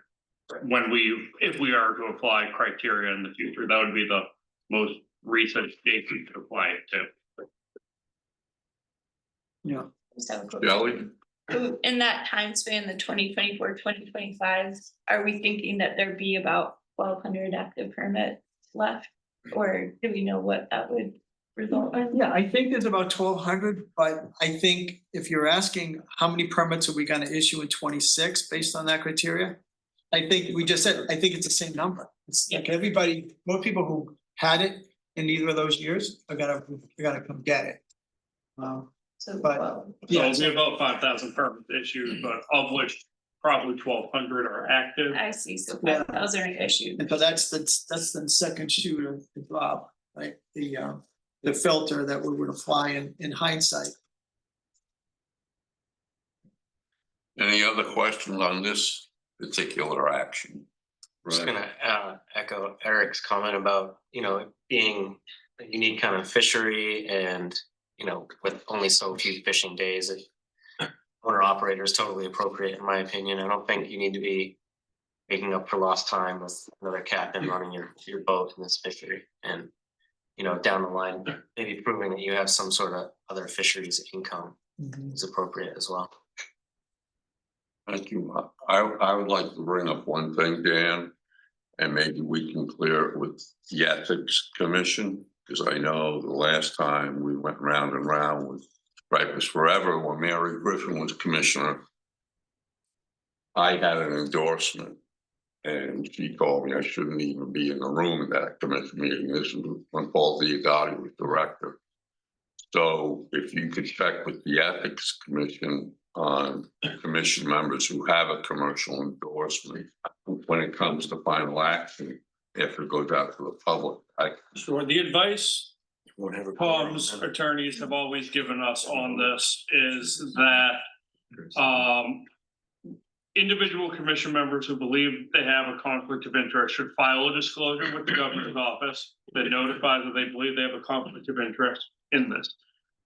Given the way the commission functions and the reliance on them that we use for information about the fisheries in which they participate, we've always said that if it doesn't affect you as a permit holder in a manner that is different than the broad group of permit holders. So if you or your family members are not going to get proportionally larger benefit of an action than the broader group of permit holders affected, then you're welcome and you should engage in debate on this. If you're going to be affected in a manner where you will be, if you're one of the few permit holders, you're dealing with individual allocations where you're going to potentially benefit more or family members get to benefit more, then you should recuse yourself from that. But you should file a disclosure with the governor's office to State ethics office So to be. the thing I understand, you can debate it, but my question was, will you need to recuse yourself on the vote? And that is a disclosure that the individual, if they believe they have a conflict of interest, should make to the state ethics office. Okay. It's not you have to 100% recuse. I think what Jared's saying is it depends on the specific disclosure. And it's then determined based on that, right? Yes. But Ray, if I could, there won't be a commission vote on this. We'll have a public hearing on this emergency action, and we're gonna come back to you and tell you what we intend to do, and you folks will have a chance to talk us out of it or talk me out of it, but you won't have to make a 5-4 vote or whatever on the final action, because it's strictly a permitting issue. Okay. But I'm all ears, and Bill, I'm especially to you, when you said that you hope that this would be the last owner operator hook and line fishery, but maybe we can No, hear your concerns about how we should manage the Yeah. run and reel fishery, in terms of owner operator, so. yeah, what I said was that I hope it's the last one that has this applied to it, not the last fishery. It has this style of written. Yeah, I'm sure. yeah, okay. All right, well, that one issue, we got a few more. Yeah, all right. Commercial summer lounge. Alright, so I'll take this one, I guess. We're getting a large increase in the summer quota next year. For 2025, we implemented a series of changes to the summer flounder management program. I'll even go back a little bit further. In 2024, the summer flounder quota was reduced by about 56%, Nicola, that's right? Yeah. We're covering right there. So we let the fishery go for 2024 and we ended up closing in late August, and that raised various concerns about the interest in maintaining this fishery throughout into the fall for the benefit of the inshore fishery, which are a majority of our permit holders are participants in that fishery. So we took several actions this winter to do that. That included reducing access to the wintertime fishery that occurs offshore during period 1, January 1 through April 22, and constraining kind of weekly harvest in the summertime fishery through changes to trip limits and open fishing days. As Anna presented earlier, we're looking like we're probably going to come under the quota this year or right around the quota, depending on how that fall fishery performed. But we certainly achieved the goal of keeping this fishery open through September. With the additional quota, it's looking like, we can further liberalize rules. And what we're looking to do is to kind of roll back much of what we put into place for 2025, which would be increasing the trip limits for the summertime fishery back up to 600 pounds for nets and 400 pounds for hooks, and eliminating Saturday as the closed fishing day throughout that period. And then additionally with period 1, kind of learning from the past few years, building some annual quota-based thresholds for what the period 1 rules are going to be and what their quota allocation is going to be. So historically, that fishery received 30% of the overall allocation. Based on or what we did last year was to reduce that to 15 for this coming year. What we're proposing to do here is use a quota-based trigger that would say if you have more than 750,000 pounds of quota, we're going to go to the old historic 30% quota allocation, give the offshore fishery more fish, because 70% of a 750,000 pound quota would be sufficient to meet the needs of the inshore fishery to keep that open through September. If it's less than 750 pounds, go with the newer split, which is 1585. Again, to ensure access to the summertime fishery. And then with the trip limits for the period 1 fisheries, the same quota figure, go from choose either 5,000 pounds or 2,000 pounds based on the magnitude of quota available. Additionally, Dan's looking to reinstate the multi-state trip limit program, which allows offshore draggers participating in the fall, October to December, and winter, January through April fishery to land fish in Massachusetts when in possession of non-conforming quantities of summer flounder. So many participants, there is no federal trip limit for summer flounder, and many of the participants in this fishery hold permits in other states, Rhode Island, New York, Connecticut, New Jersey, North Carolina. So they would be able to come into Massachusetts in the winter, unload in New Bedford, then turn around and go to Point Judith or go to Montauk and unload the rest of their catch that they took offshore and make them more efficient to do that. And something that the other states have done historically and that we participated in, but this year we stepped back from that program in order to ensure that quota was kept for the inshore fishery. With the bump in quota, we likely don't need to do that.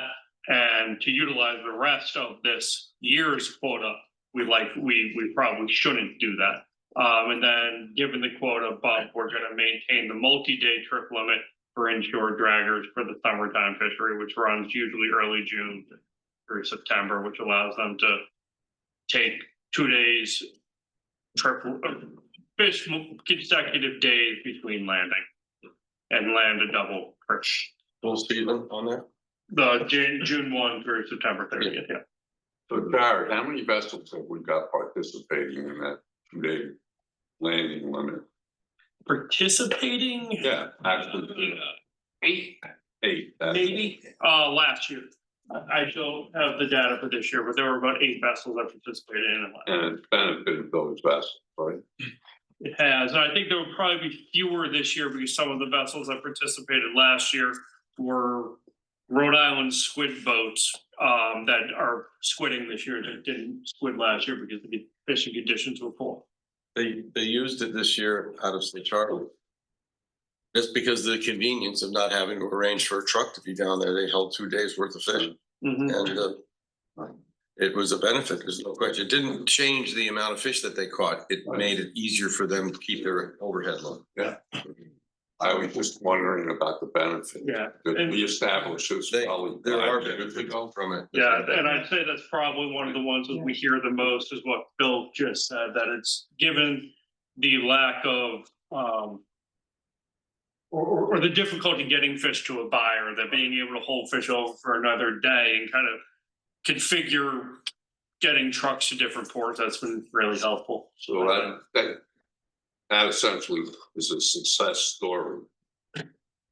Yeah. For the harvester. I thought so, yeah. Yeah, okay. I would say it's essential on the vineyard when like the ferry governs your life and you will limit that expense. Well, you know, you want to live on the vineyard, then the ferry governs your life. Right. And it also allows you to come in at a time where you're not tied to the truck waiting. Yeah, right. You know, it's positive. Well, you haven't mentioned the fact that you and I had a discussion about this a year ago, when I predicted that the quota would be filled even earlier than last year. And the bet was, if I lost the bet, I would buy you the most expensive fish restaurant dinner I could get in the city of Boston. I'm looking forward to dinner. Hold me on it, Yeah. I think It's there's not not fault, Bill. Any other I'm glad questions? I lost that bet. I'm telling you. Any other Me too. questions on summer flounder before we move on to black sea bass? We're good here, folks? Yeah. So we can move on to black sea bass? All right. So we're getting a 30% increase in quota, anticipated 30% increase in quota for next year, which will bring us up to about 1 million pounds. What we're looking to do in response to that is to just adjust the time of existing built-in regulatory adjustments to trip limits and fishing days so that they occur earlier in the season. Currently, trip limits for both the pot gear and hook gear increase on September 15th at 15% of the quota remains, and also September 15th, regardless of how much quota remains, we eliminate Fridays and Saturdays closed fishing days. With this quota bump, we think we could probably utilize that quota by just enacting those two things earlier, likely no sooner than September 1. So No later. no later than September 1. Thank you. So whether that's August 15th or September, that one is, I think that's probably what we take comment on. And then additionally, there's a remnant rule that probably just needs fixing. I don't think it's going to contribute much to quota consumption, and that's April 1 through April 22 closure, where trawlers are prohibited from landing an 100-pound incidental catch of black sea bass. When we moved this directed fishery to the summer, we stopped the interfishery at the end of March to prevent directed fishing in April, when the if the sea bass were to arrive early, we accidentally cut this out. And I got a call from a dragger this winter saying, "Hey, can I land sea bass now?" And I thought to myself, "Yeah, why can't you?" And I looked at the reg and it was like, actually, no, you got to wait a few more days until April 23rd to do that. And it just doesn't seem a sensible way to manage the quota.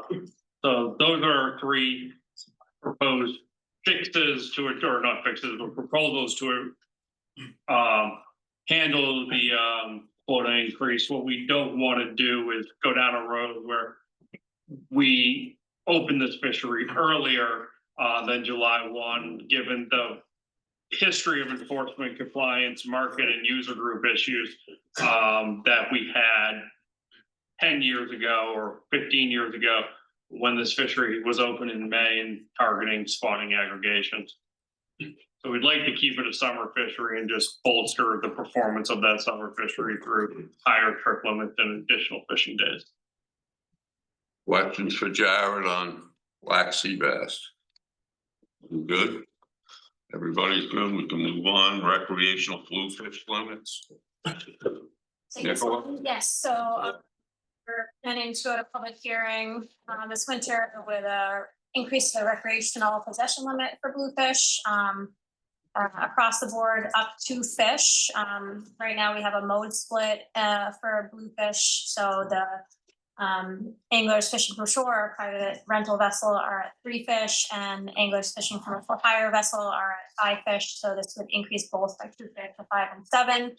That is consistent with action taken by the Mid-Atlantic Council and the ASMC meeting last month.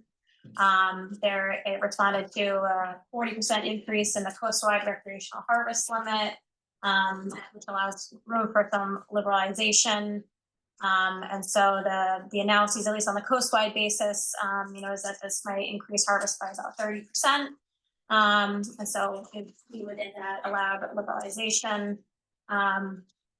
I guess I just would mention in looking at our own Massachusetts data, there are very few trips in any mode that really limit out at these bag limits. So how much this will really contribute to an increase in harvest in Massachusetts, I'm not sure, but they'd like to provide for higher limits when we can.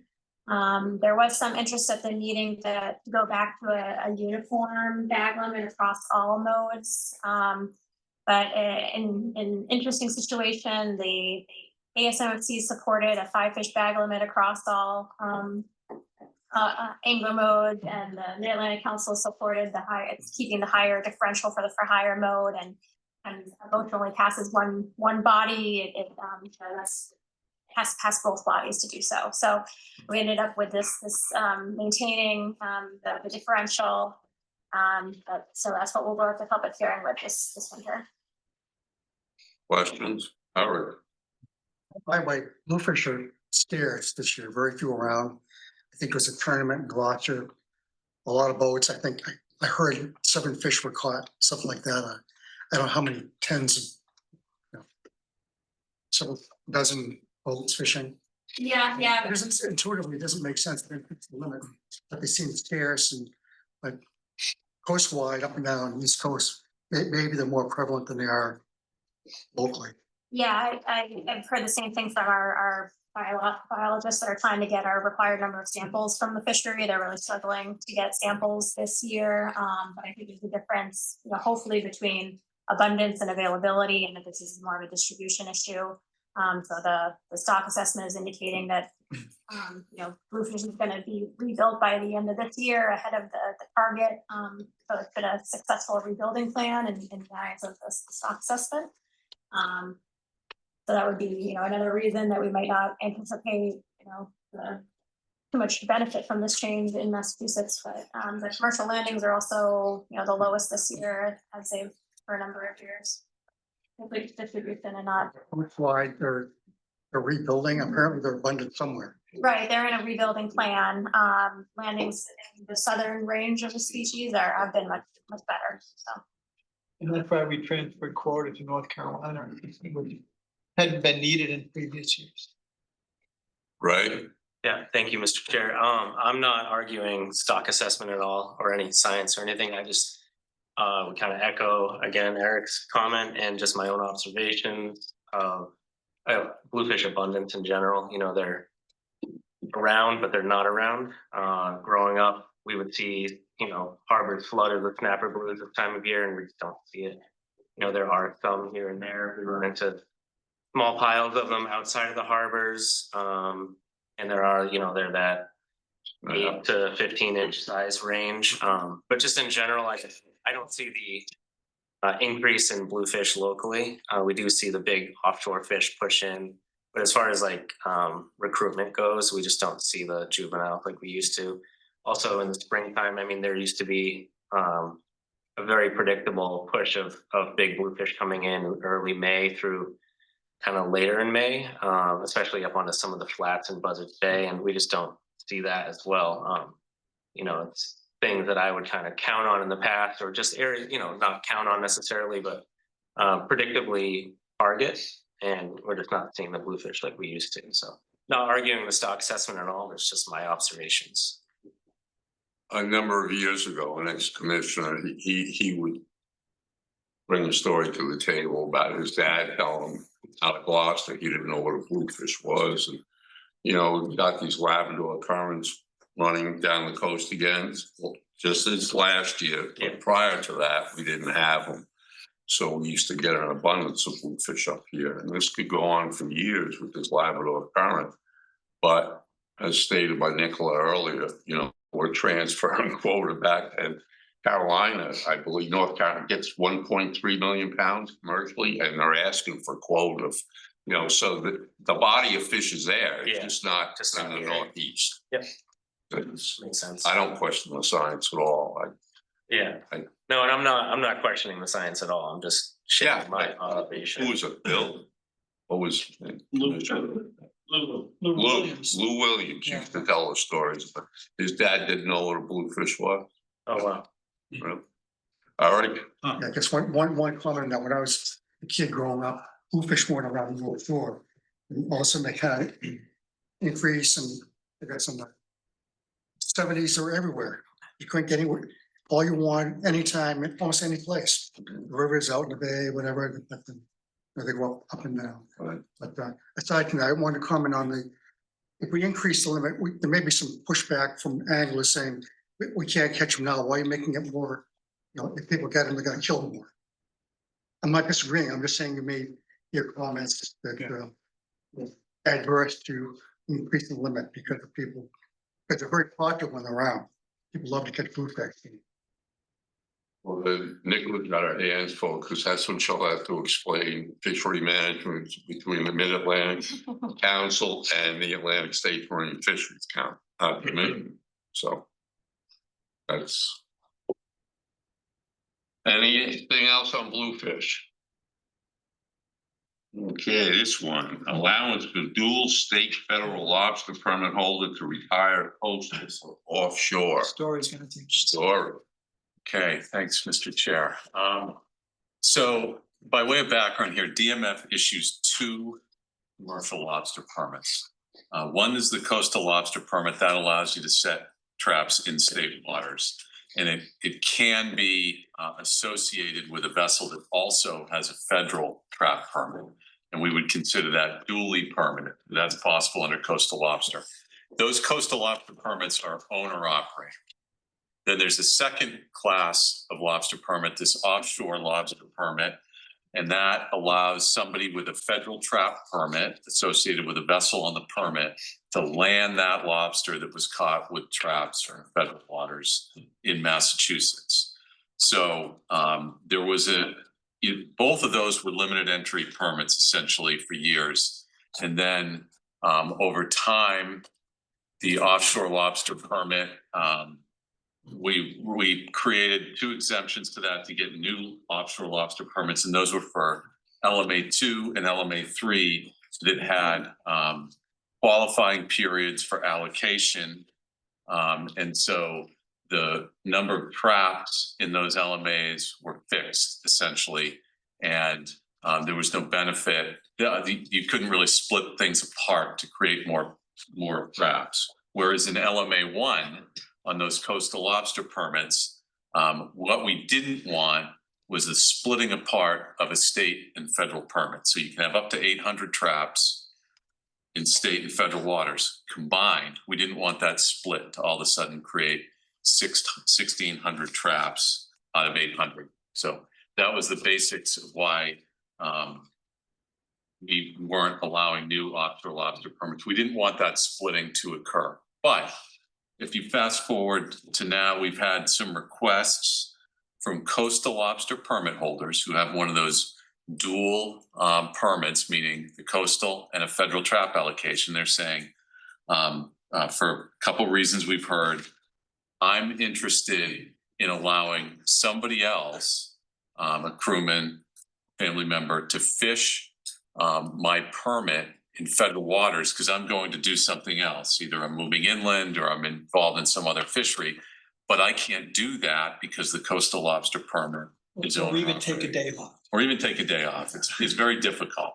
So they've come to us and said, hey, would you allow me to essentially permanently give up my coastal lobster permit, surrender it, and in exchange get an offshore lobster permit.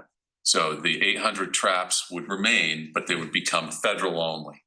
So our rules don't allow us to do that now. So that's why we're here with this proposal to go out to public hearing to create that allowance for somebody to convert that over. That way, the coastal lobster permit holder remains owner operator, which the industry supports. It's just allowing this switch. And essentially, somebody who did this, their 800 traps would become federal only. So that would reflect on area 3, right? Area 3 would be offshore lobster permits only anyway. So this is actually the biggest area this impacts is 1. So LMA 1.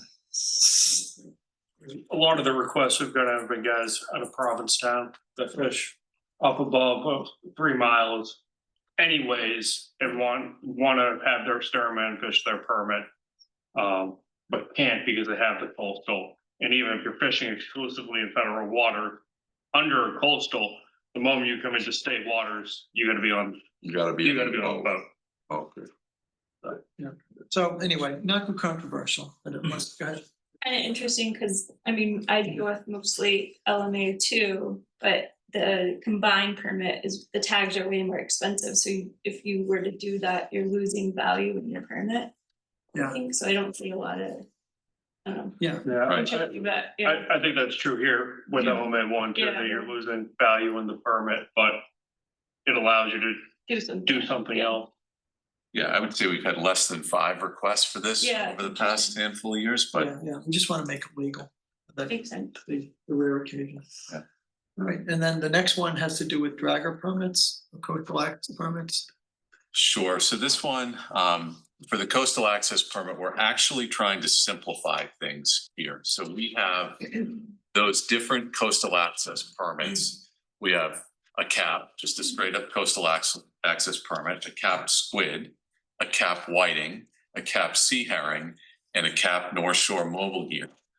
And if you have any one of those or more than one, we consider you to simply have a cap. So if you wanted the other one, you just come in and ask us and give us $30 and we'll give you the other one. And this goes back 3 decades or so when we really wanted to know who was involved in each of those fisheries for participation purposes, and then simply who gets which catch report. It was back in the days where we had individual catch reports. Now, today, this has gotten complicated. It's gotten a little confusing for people. Law enforcement boards a boat and they're up in the North Shore area fishing for scallops and they have a cap squid endorsement. Well, technically they should have the cap North Shore mobile gear, but they didn't know that. And in reality, if they just walked into our office, we would get them set up with that. So we want to simplify it and bring all those endorsements down to just one cap. Coastal access permit allows you to do all of those activities that you see up there. So hopefully it's simplification. And that won't affect the cap per se that we issue separately from the coastal access permit for open access Menhaden Sand. So that would maintain as its own individual endorsement as it is now. What, Bill? No question or comment. I can't tell you what a relief it is to hear this. Because I was one of those people who had most of sleep. I didn't know what the heck. And yeah, the simplification aspect of it, and it's just a I wish it had happened 20 years ago. Yeah, so to that point, if approved, right, you know, anybody with one of these, any of those endorsements would get a letter from us explaining what we're doing. You know, because they might not be Yeah. paying attention to this process, Yeah. and then their permit would just automatically be updated And with that cap. the agita that we used to go through, raised foot roll, you know, the permit for that, the squid in the spring, the other, I didn't do the shellfish part of it back then, but yeah, it was just a constant worry that you were gonna slip through, and that'd be the day that one of the guys from the Green Police would be aboard your boat, you know, but this is a big step forward. And then the sea scallop shucking. The sea salt scallop shucking, we feel is kind of a superfluous endorsement these days. This is anybody who's landing meats for sea scallops, if they're dredging, whether it's coming from federal or state waters, is supposed to have this endorsement. Again, I think it's one of those that some federal boats especially don't know they need to have. And really what this was meant to do was differentiate between people landing shell stock and meats back a couple decades ago.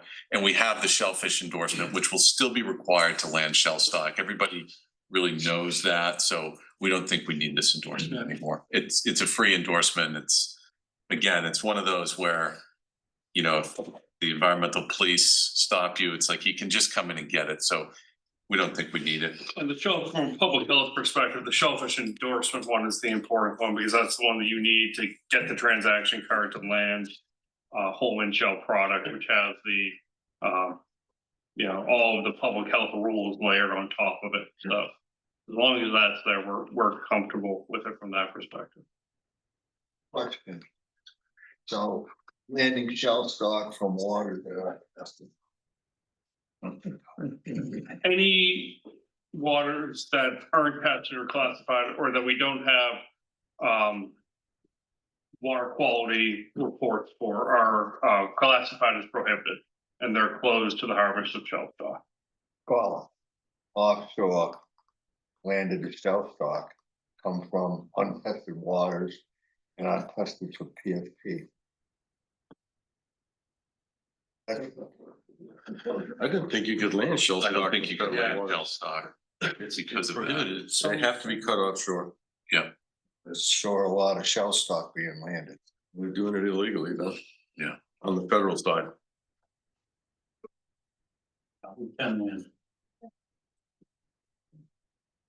So we can follow up on that. Yeah.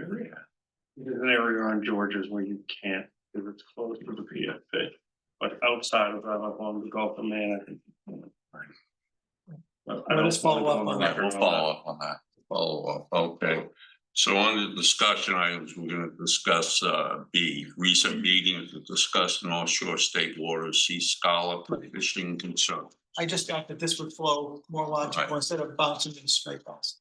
So Story just talked about our daily interactions with the mobile gear fleet, especially up on the North Shore. And I wish Suki were here because you know, he's more aware of the situation. But there's a fishery that happens every now spring that is ramped up, I think, in its importance since the scallop resource is more robust in the Gulf of Maine than has been in the past. But there's a lot of boats that show up there in Gloucester to take part in that northern Gulf of Maine fishery that lasts usually the month of April, and it's pretty lucrative.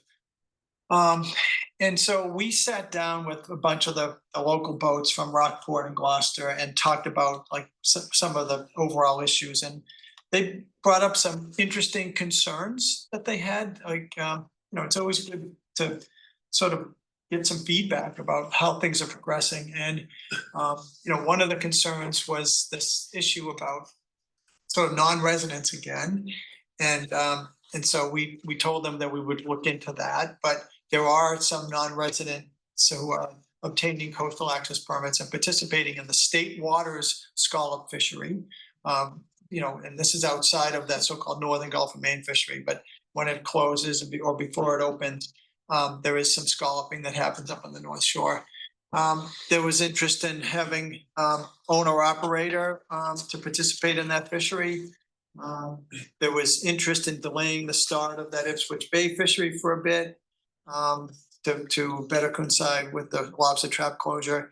And then there was talk about that Mass Bay 14 about shell stock harvest because it's there have been some violations in that area because the area is technically, as Jared just mentioned, not approved because it's too close to the MWRA outfall. So any scallops that come from so-called MB14, although we don't have a map, but suffice to say it's in the center of Mass Bay in that state waters area near the outfall. Those all have to be shucked. And then there was some interesting conversations about changing some of the rules and giving access to some of these scallop boats to areas that haven't been opened in 80 years or so. And it has to do with the fact that the lobster gear is now excluded February through May 15th. Jared, do you have a map of this? Yeah, so let me just kind of walk you through this one. So what they're asking for is to have some more scalloping opportunities on the North Shore. So this area used to be, this 3 mile line used to be the historic 3 mile closure. And then in the late 70s, versus Maine, US versus Maine. 78. This bay closure line was adopted. So this is territorial waters, but it's beyond 3 miles. And so Massachusetts was given this, Massachusetts was given Cape Cod Bay, and Massachusetts and another action was given the donut hole of Nantucket Sound. So this remnant line goes back, I think, to the 30s in the early years of mobile gear, where this area was closed year round to all mobile gear. And I think it was closed to protect lobster traps primarily. The areas that open up here are openings as opposed to closures. In other words, when you read the regulations, you see that these areas were specifically opened to give draggers some access. But this is the area that they talked about, and so they didn't, in further conversations, they don't necessarily are looking for all of this area, but they were wondering if we would grant some access to scallop dredging in this area or a portion of this area, because the way it's been described, they're basically fishing on a pretty small area right here, but they claim that there's pretty good scallop resource in here. And so they were wondering if we could do a pilot program with some observers, and they really thought that it would a real opportunity for them. Most of these guys were also full-time lobstermen. This is kind of a winter activity. So I'm kind of open-minded about it, especially since lobster gear in all of Massachusetts waters is prohibited from February 1st till May 1st or May 15th, depending on when the whales leave. So it's something that I'm pondering and would like to get some feedback. I kind of wish Suki was here to speak to that, but a lot of the discussion is captured in this August 26th memo about some of the conversations that we had. Right. But I thought also Suki was about reciprocity with the main boats coming down this way. I thought that was one of his arguments. So the main boats are already here. And so, this would be for coastal access permit holders that, I don't know if we would filter this to you had to have been active in this fishery. I don't know how much work we want to do in that regard, but there is a suite of boats that are interested in fishing in this area. The issue about the main residents getting more and more coastal access permit is a separate issue from just giving them some level of access to this area. So that's a separate issue. Yeah, well, it was mixed up. It was emulsified, so to speak, in the conversation. Trying to divide it. Yeah, we tried to do some focus, but anyway, so this is just something to think about, because I believe that the rationale for that was to protect lobster gear, and there's now we have a closure. So you're talking of February 1 to May 1. Yeah. All right. Is there any downside doing this? We we proposed something similar, albeit further south, kind of more down toward the Hunt to, you know, Boston area several years back, and there was a lot of concern from the diving community about opening it, and the archaeology board, given underwater wrecks that may be present in the area. So, but well, that again, that was a little bit more down to the Hunt, and these guys are looking a little bit more Closer to towards Gloucester, so there might not be that concern, but you know, pilot program certainly something we could scope and conduct public comment on before we run headlong into it. Yeah, I mean, it's reasonable. I mean, Yeah. I haven't heard a lot of downside. There's interest. The scallops are there. This fishery would be under state mandates Yeah. for the dredge, Yeah.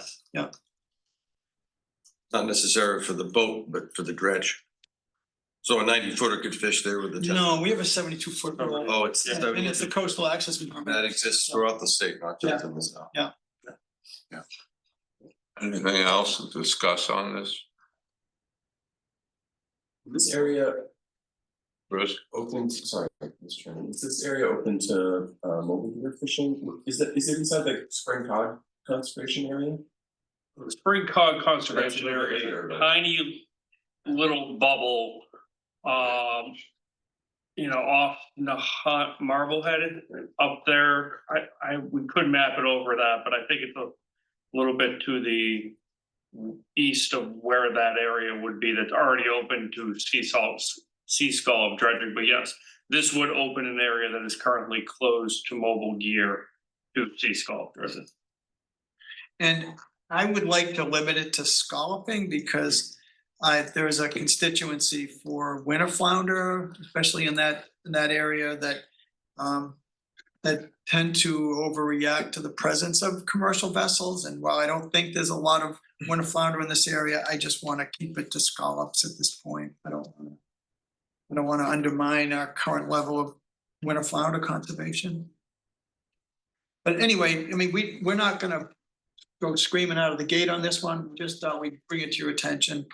You know, it's kind of a reasonable ask, especially from a bunch of boats that used to like to lobster in the winter, and they're kind of shut out. All right, One comment on out-of-state boats fishing, not on this. You know, people get down to Gloucester in the winter and get scalloped, or because they're delicious, they come up right off the boat and get them. But they're talking to dealers, the boats come in day and night all the time. It's a big deal when you're fishing. When you go out and look at the horizon, you can see a lot of boats. That's that northern Gulf of Maine fishery that takes place primarily on Stellline. Stellline. Yeah, there's other areas that can fish in the Gulf of Maine, but it's primarily Stellway. Yeah. Yeah, you can see. Are the limits per day? Yeah, 200 pounds per day. Myself, Right. Well, I don't. How it is. very dangerous. I mean, there were two people killed. It's not exactly defined. Not that it- Oh, it's not. Like that, it's It's all period. Anyway, In and out. we'll continue to vet this. We just wanted to show you what we're thinking there.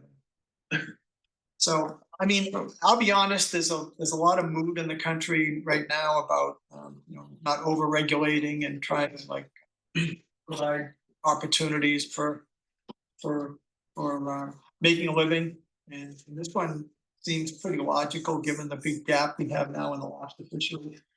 And so I mean, one of the things that we're gonna be writing to NOAA Fisheries about is this executive order to make seafood competitive again. I can't get the exact name of it, but I think this is kind of in that vein, is to sort of like the other proposal, doing away with needless permitting and trying to make things a little bit more logical. So, You good on this? yeah. Yeah, options for recreational striped bass management under draft addendum 3. Nicola, Zoom. So at your last meeting, I had given you all a brief overview of the options that are in draft addendum 3 for striped bass, which was approved for public comment at the August ASMC meeting. And as Dan mentioned, the hearings are going on this month, and Massachusetts are coming up later in the month. But you know, and most of the options are pretty intuitive. We've been through commercial quota cuts before. We understand the implications of that. But this is the first time that recreational seasons have been proposed for striped bass, and the document is a little bit less intuitive about, you know, how, you know, what those would actually mean for Massachusetts. When might they be applied in particular? So the commission had asked for a little, you know, time on this meeting to kind of look at this again and provide some early input to DMF, you know, before we go back to the ASMC in October. And take final action on this. You know, one thing that we did discuss internally is whether it makes more sense to have this discussion after our state public hearings have happened and you have an opportunity to hear from the stakeholders. So, you know, we can talk about that and maybe have some more discussion again at the October State Commission meeting, which is again before the October ASMC meeting. But we still thought it would be beneficial to kind of just explain the document a little bit and, you know, what the tables need, and so if you get calls from stakeholders, you can help them understand it as well.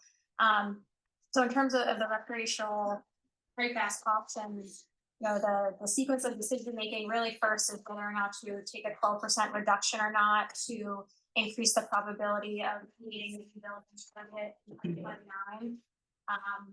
Then in terms of the ocean recreational fisheries, the next question is whether or not to maintain the uniform size limit for all modes of 28 to 31, and take the 12% reduction to a seasonal closure, or to provide the for hire sector a slightly wider slot limit of 28 to 33 inches, which would increase harvest a little bit. And so instead of taking a seasonal closure to achieve a 12% reduction, that would require a 13% reduction, slightly longer closures.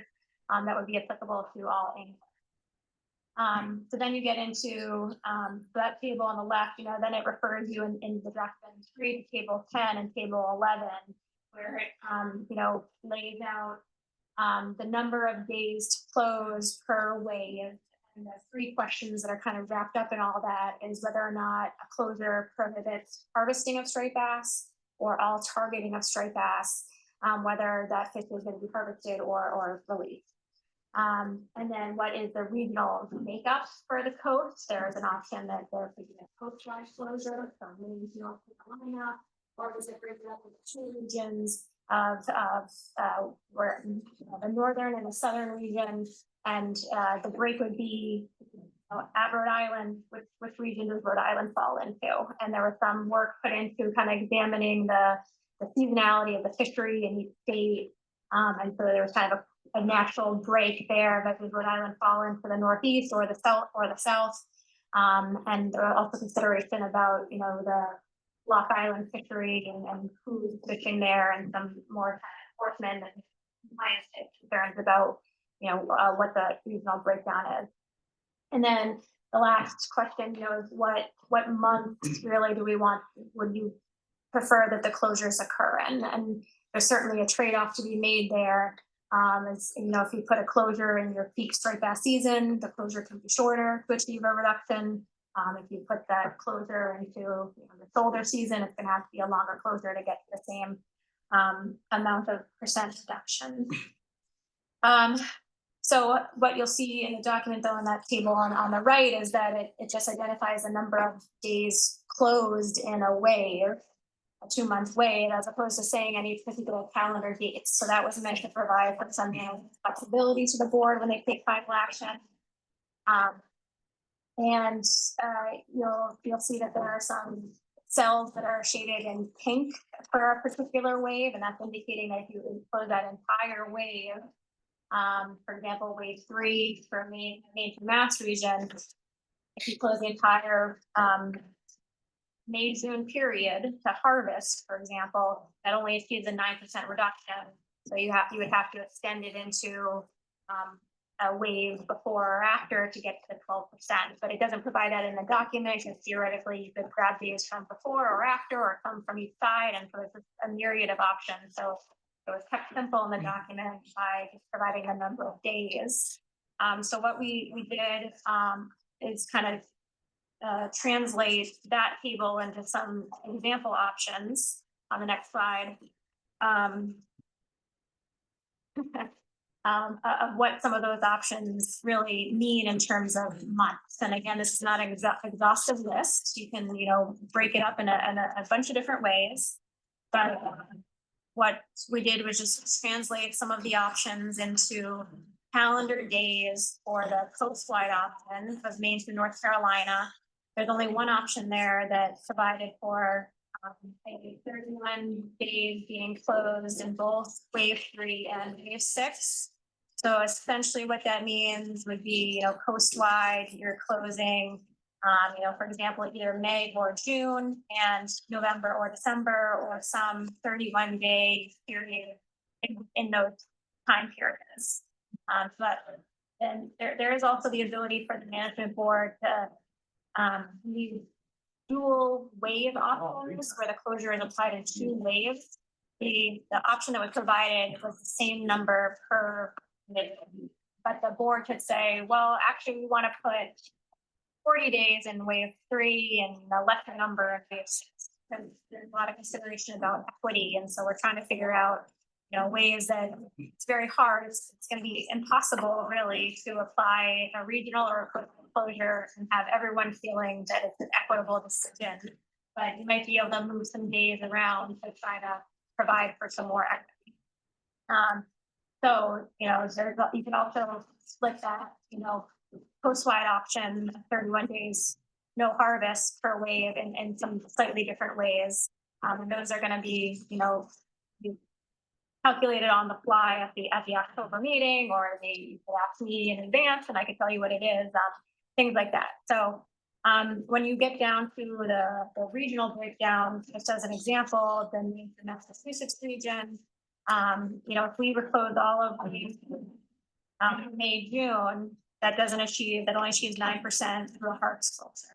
So you have to take some days from July to get to 12%. So that results in that July 12 through December 31st season. And technically, we could also be open January through April. We don't have any harvests according to MRIP in those months. So closing those months doesn't contribute to the reduction, but DMF may propose, if this went through, for example, DMF might propose closing those waves as well, just so that there's one single opening and one single closure, and just for the simplicity of the regulations. Wave 4, of course, is the peak fishery in Maine, New Hampshire, and Massachusetts. So if you were to put the closure in July and August, it's a lesser number of days. It's 41 days, and so just for example, you could you pick some range of days between July and August to achieve that. Maybe January 1st to July 21st, and then September 1st and December 31st would be your open season. Wave 5 again is another shoulder season for us, where things start to drop off later into wave 5 in October. And so even if you close all of September and October to harvest for striped bass, it only achieves 8% reduction in this Maine to Mass region, and so you have to take some days from August to get to the 12% reduction, and that might be something like January 1st to August 17th season. Then the last set of options is really to split the closure between waves 3 and 5, so that May, June, and September, October periods close some of both of those, and so then you're not impacting July and August at the peak of our season, but it is more days closed because again it's more of a shoulder season. So just some examples of how you could, if you kept it the same number of days closed per those two waves, it'd be June 14th to September 17th. As I said, you could kind of apportion it different between those 2 waves. So if you wanted to start on June 1st, it would be a closure on September 3rd. If you wanted to wait until July 1st to open to harvest, it would go through October 6th for harvest. And if you wanted to end by September 30th, then you could open on June 25th. And so again, these are just some examples where I was looking at, a particular calendar date that makes sense, and showing kind of what the trade-off is. So again, so the couple other things is that this table, the seasons here are based on, the no harvest closure. They are shorter if you're looking at a no targeting closure, but you're obviously making a trade-off to access there. The closures here that looks at Maine through Mass, if you include Rhode Island in our region, like some of the options do, it moves, it might be we have to close or for up to 5 days more, or we might have to close by up to 5 days less. It kind of depends on the specific option and what wave you're looking at based on where Rhode Island's fishery occurs primarily. Their peak wave is actually wave 3. So you get a little bit more, less days closed if you're closing in wave 3 and Rhode Island is pretty fast. And all of these examples are looking at that uniform slot limit, keeping the slot limit that we have now for all nodes of 28 to 31. And if the option that provides for the wider slot for the for hire fishery were to pass, these closure dates would have to be lengthened by somewhere between 3 to 8 days to achieve that 13% reduction instead of a 12% reduction. So that is, kind of the trade-off that goes with providing the wider slot for the for hire fishery, because it's a longer closure for all anglers. Question. Questions? Eric. Yeah, I think it's very good. That's a good summary of all the things, and I don't envy you having to explain this in some of the meetings, because it's very complicated. ASMC staff will be there to do part of it. I have a couple of comments. I've said before, I think we shouldn't even consider the no targeting type closure. I think it would be a mistake. We don't have a lot of options, much of the area. I'm very a for hire guy, and that's what people want to go fishing for. I mean, a little bit different down here, I'm not going to wait, but that's what we have. We have no bluefish anymore. So I think that you're talking about that. Are the different sizes between the rec and the for hire? I think it should be consistent among all modes. It just, I think we'll get a lot of adverse feedback if the for hire people like myself have a wider, my customers might like it, but I don't think I think it's a mistake. I think we should maintain consistency across the board on the size limits. Beyond that, on the open seasons, the most important time, I think the striper fishery, most people want to go fishing during the summer months. So from my perspective, it's important to have that open for our, now I'm not going to wait, June 15th, early September is really ideal. That's when most people want to go fishing, catch fish, take home a fish. It may be different down your way, but clearly that's what it is. After Labor Day, you don't see many boats out, people fishing. People want to be able to get out there when they have time to fish during the summer. Kids are out of school to be able to take a fish if it's available. Thank you, Eric. Dan. Nicola, could you explain to the board what the expectations are about keeping states like within a region with the exact same regs, and whether or not you think that this is achievable? So what is meant here is that when you have a region, all the states in that region have the same closure dates, calendar dates. There's a couple of small exceptions, like New York already has their open season is April 15th to December 15th. They already have some closures at the tail end. So there's some language in it that says if a closure was implemented in one of the waves that New York has already closed, they might have different dates. But there's nothing specific to Massachusetts that is like that. Like we would, in a Maine through Mass region, Maine, New Hampshire, and Massachusetts would all have the same calendar dates where the fishery is open or closed. So at this Western meeting that we had, I heard we want both the recreational and commercial to coincide. And I can remember Bill Amber a couple of years ago bringing a motion forward, and we shut the commercial season down November 15th, so I'm a little lost in this September to December 31st, August to December 31st, because the commercial season is already on the books of shutting down November 15th. Right, that's kind of our default closure date for the commercial fishery, just so that we can administer the tag accounting reports. We didn't want to wait until December 31st when renewals were that season. But as you know, we're closing straight bass in August based on the quota. So like that is something to consider certainly here.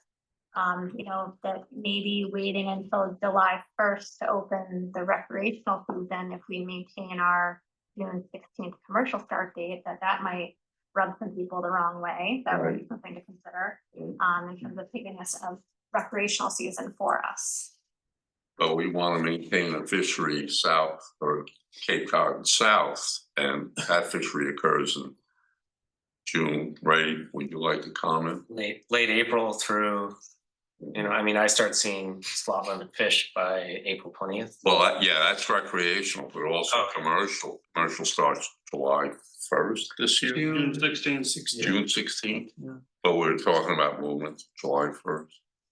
I think that may end up in part where we end up on this conversation, Ray, is what that start date ends up being. Okay. To avoid the situation that Nicola just said, if we end up with the July 1 start date for the rec fishery, we probably don't want to start the commercial fishery until after that. So if you want to learn, I'll call on you, Eric, a lot about this. Like tonight is a webinar, State of Delaware. And this is going to be the same presentation from ASMFC. They're going to hear it tonight. Last week, Maine heard it. I don't know what other states have heard it so far. Rhode Island and New York. Okay, Rhode Island, New York, and it'll be the same presentation that Nicola will be presenting with. I think Tony's coming up for one of them, but if you want to get tuned up for this document, I would suggest you tune into these other state public hearings. That's all. I'm sorry, Eric. Yeah, just one quick comment on the seasons and commercial versus rec. I think as I said before, it'd be a mistake to have commercial open when rec is closed. There'd be a lot of adverse. Right. Well, that's right. Yeah. Right. Yeah, I think consistent slot is important. I don't think for hire should get any special treatment there. Plus, I think if I'm not wrong, it would put increased pressure on 2018 year class. So I think that's important to consider. As far as regions go, I have a few buddies that are guides in Connecticut and Long Island. They're concerned about being lumped into that southern region if there is like a separation there. Oh, it's only Well, in terms of a coastwide, so it's either coastwide. Yeah, so if it was like Maine to Rhode Island. Yes, yep. One of my buddies in Connecticut particularly was, I would say Rhode Island is part of South Coast Massachusetts, like very similar, if not exact same timing. You can put Connecticut into that same bubble. As far as when fish are being caught and sizes and stuff like that, and it could even push a little bit further south. That's just one other thought there. So concern with not being the same as. Yeah, so and especially overlapping to like the Block Island region. I mean, you have guys from Long Island, Connecticut, Rhode Island, Massachusetts, all converging into that area. So that could be an enforcement issue and just kind of weird.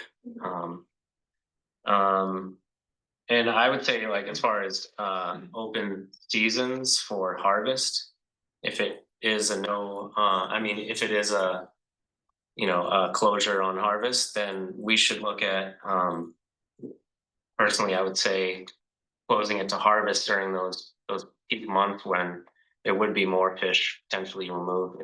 If we're if we have the end goal of kind of preserving the fish, removing fish in those months, there would be more removal. And plus, just we have increased pressure on the fishery anyways. So you like the May 4 closure? I do, yeah. July, August. Yep. Yeah, they're all equivalent. Yeah, right. Yeah, all equivalent, but I just think that, it's end of the day, you're just gonna see increased pressure in those months. So maybe you may see less harvest at the end of the day if you have it in those kind of shoulder. And then you know, if commercial is going to be open, then I guess rec should be open. But there's some out there with my other comment. So. Moving into the ASMSC that Wednesday. Yeah. Beyond that call. I did listen in New York last night, and that was very interesting. So. But I'm talking about the entire commission meeting. Oh yeah. Over, right? You want? Yeah, I won't miss. But you gotta listen because you'll see what goes on. And then one other comment was, I know some MRIP numbers came out, and there was just some, just like what I saw in the numbers was a little bit. So released alive in the millions in 2025, it looks like 3.4 million, which last year, 2024 was 6.7. So it was almost a 50% reduction. I would hesitate to, you know, stand by those numbers too much, right? Because those are preliminary data. Yeah, and I understand that. It was just and 4-way a big change in the preliminary final numbers for 2024. Yeah.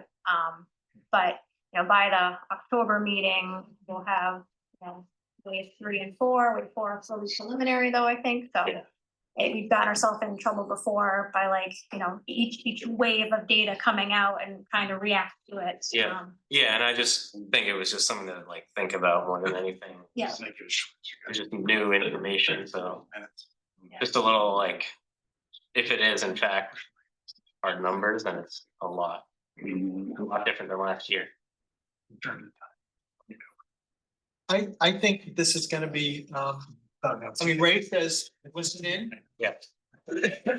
Different view. I think there's gonna be a bunch of caucuses at this meeting where there's groups of people in the corners. It's like trying to divide up the Middle East. I think this is gonna be really challenging to come up with some of these you know, proposals that can get a second and then a majority vote.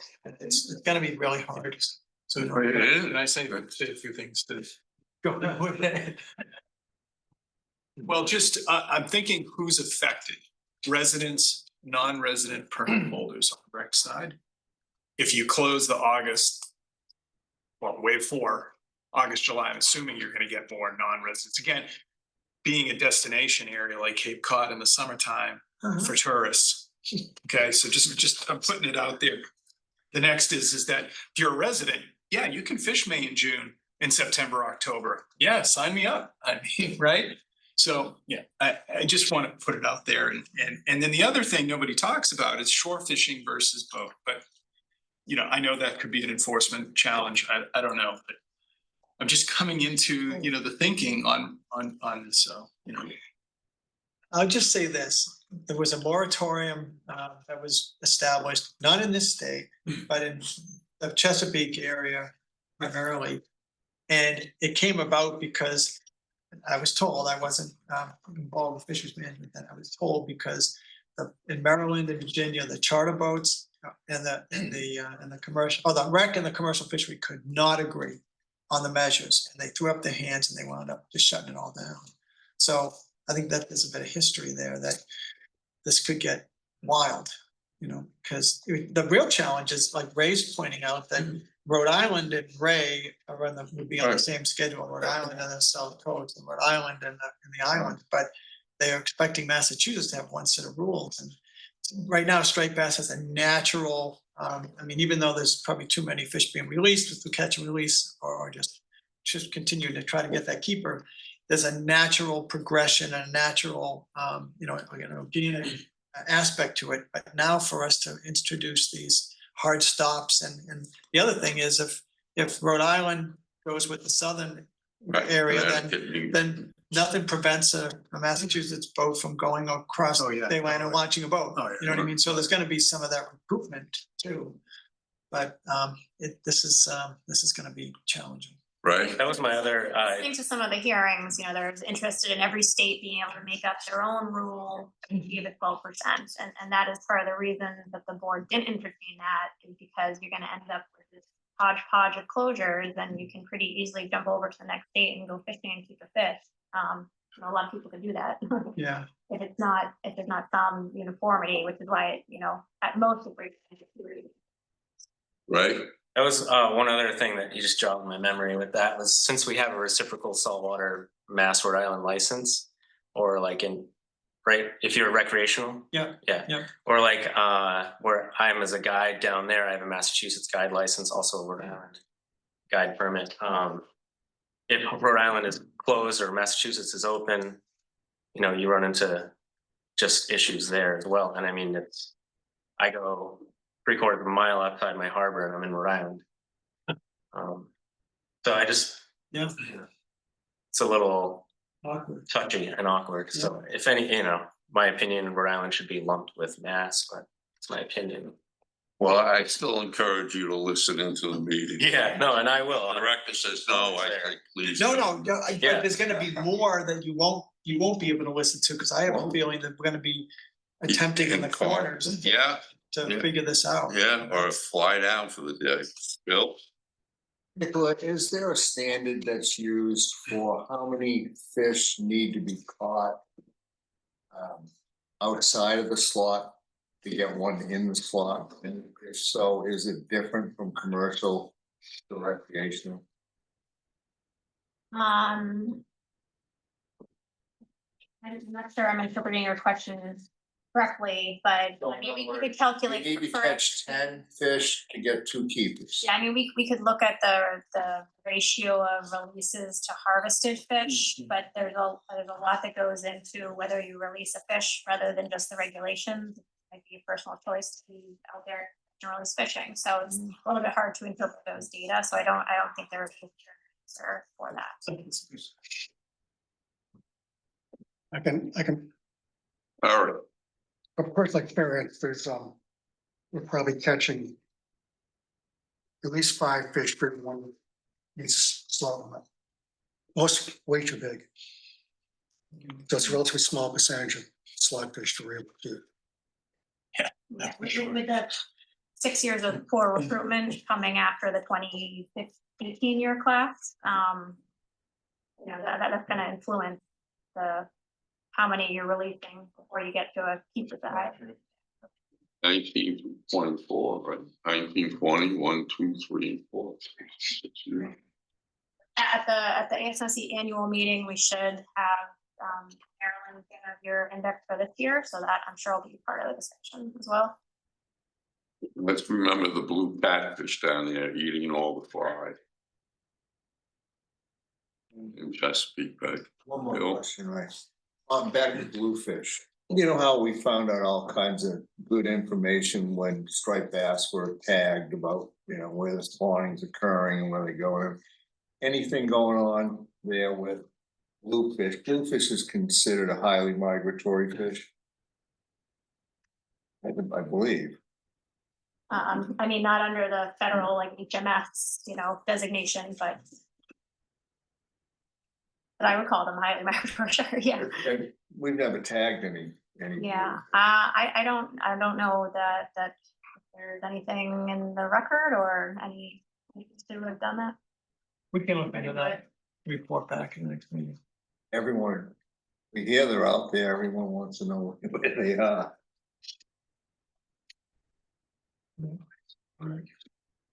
You good with that one? Let's move on to Commercial Fisheries Commission update. Yeah, just briefly, there's a memo in your package that describes the proceedings of this Commercial Fisheries Commission.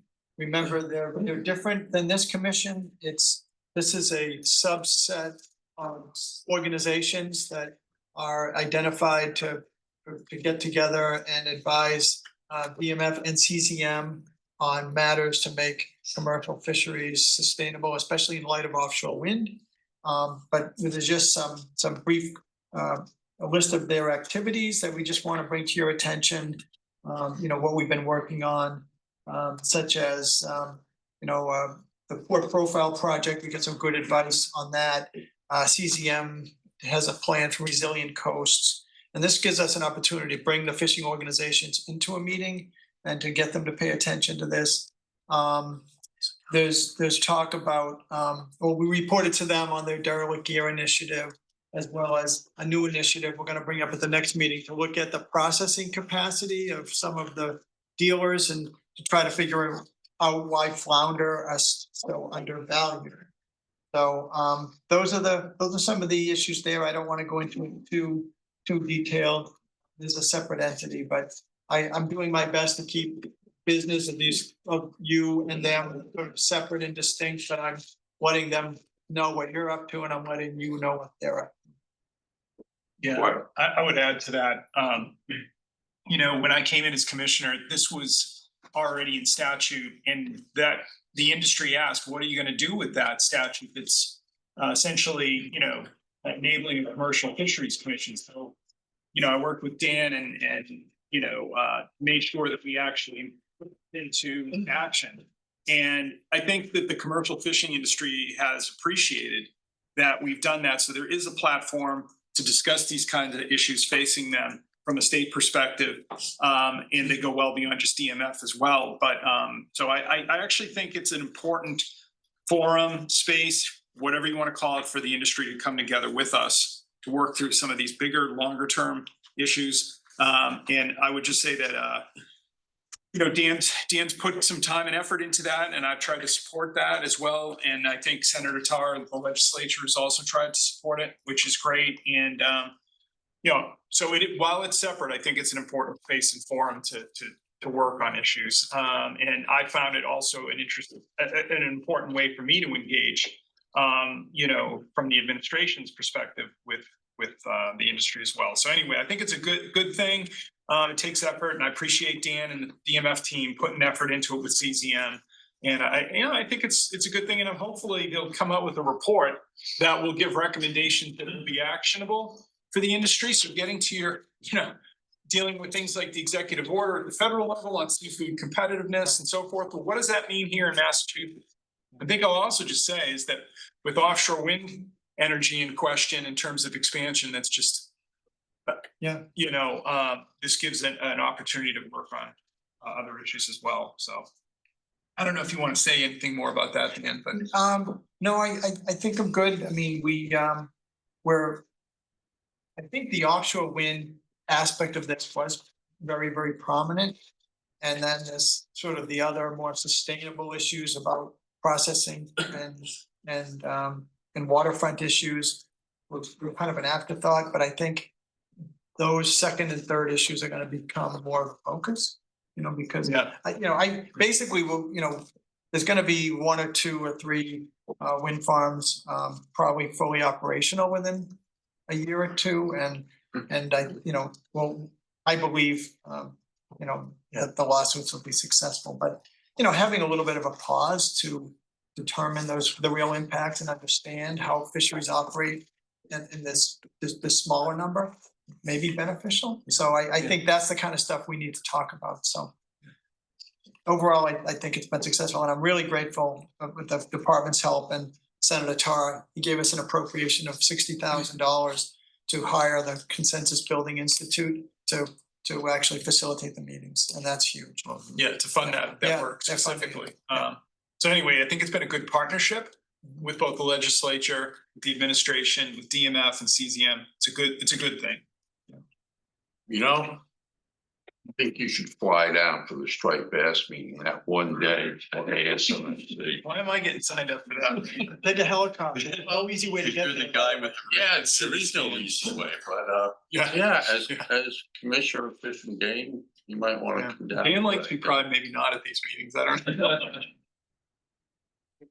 I doubt that. I think Dan would welcome you to that. I'm just kidding around. It's a blood sport. Yeah. All right, now, are we good with this? Yeah. Okay, so Commissioner's got a presentation scheduled for noon time. So be fast getting your lunch because we're gonna work through this.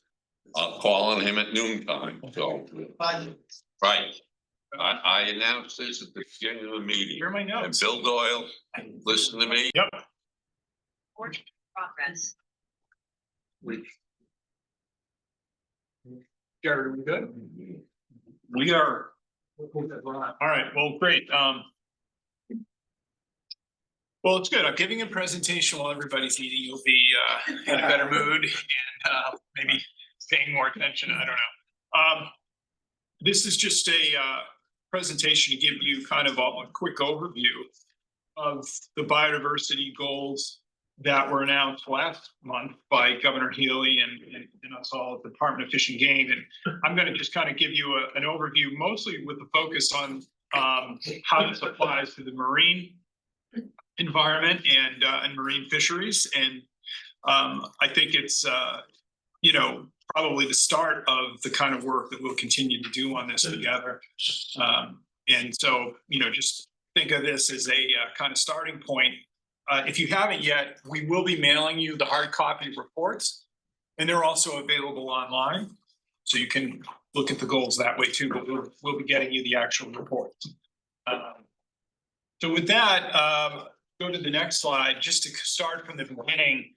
In September of 2023, right out here, I think literally like today, I think today's the anniversary, or pretty close to the anniversary of when Governor Healy announced Executive Order 618, which really was, you know, one of the first states in the nation to really say, look, we've got a biodiversity loss crisis, and we have to address it from a whole of government perspective. And it charged the Department of Fish and Game with recommending biodiversity goals for 2030, 2040, and 2050. And we have done that, and they were announced, as I said, just recently. And through that process, we had a lot of enthusiasm and public support for this. And one of the things that I think people said is that, you know, this is one of the ways that we can all create an agenda that really helps our environment in Massachusetts and the future of it. And it's part of a global movement. It's not just Massachusetts. I mean, it's happening really globally, and states like California have led the way. And I was just at the Secretary Natural Resources for California invited me out. And also Chief Hoffer, Melissa Chief Hoffer came out with us, and my Assistant Commissioner Jen Ryan. We went out there and we presented Massachusetts, and it was well received. And we learned a lot from California on that. They also have marine biodiversity goals included, but what they don't have is sort of longer range beyond 2030. And so anyway, that was really important. The other thing is that I think, you know, it's just important to note that when I came into my role, I elevated the need for goals from the get-go. You know, there were other administration priorities such as climate, clean energy transition, you know.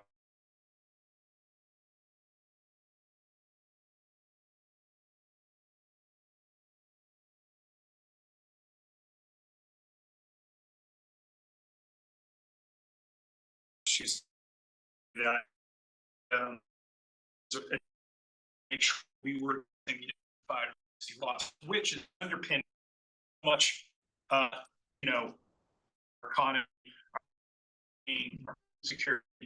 I'll get it.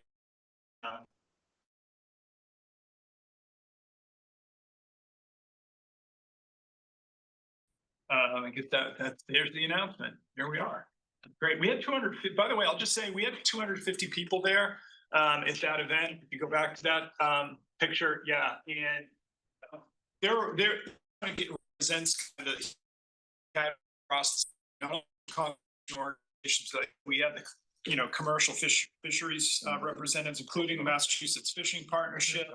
You know, we had Gloucester, El Catone, and many others. So your organization, Ray. So it was good to have a lot of that broad support.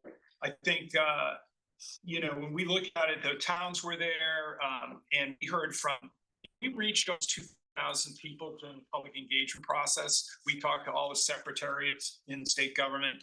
It was just really broad. People looking forward to kind of getting behind this. So it's, yeah. It was a real important moment. Even DMF staff was there. Yeah, we had a contingent of the DMF team, Kevin, I know.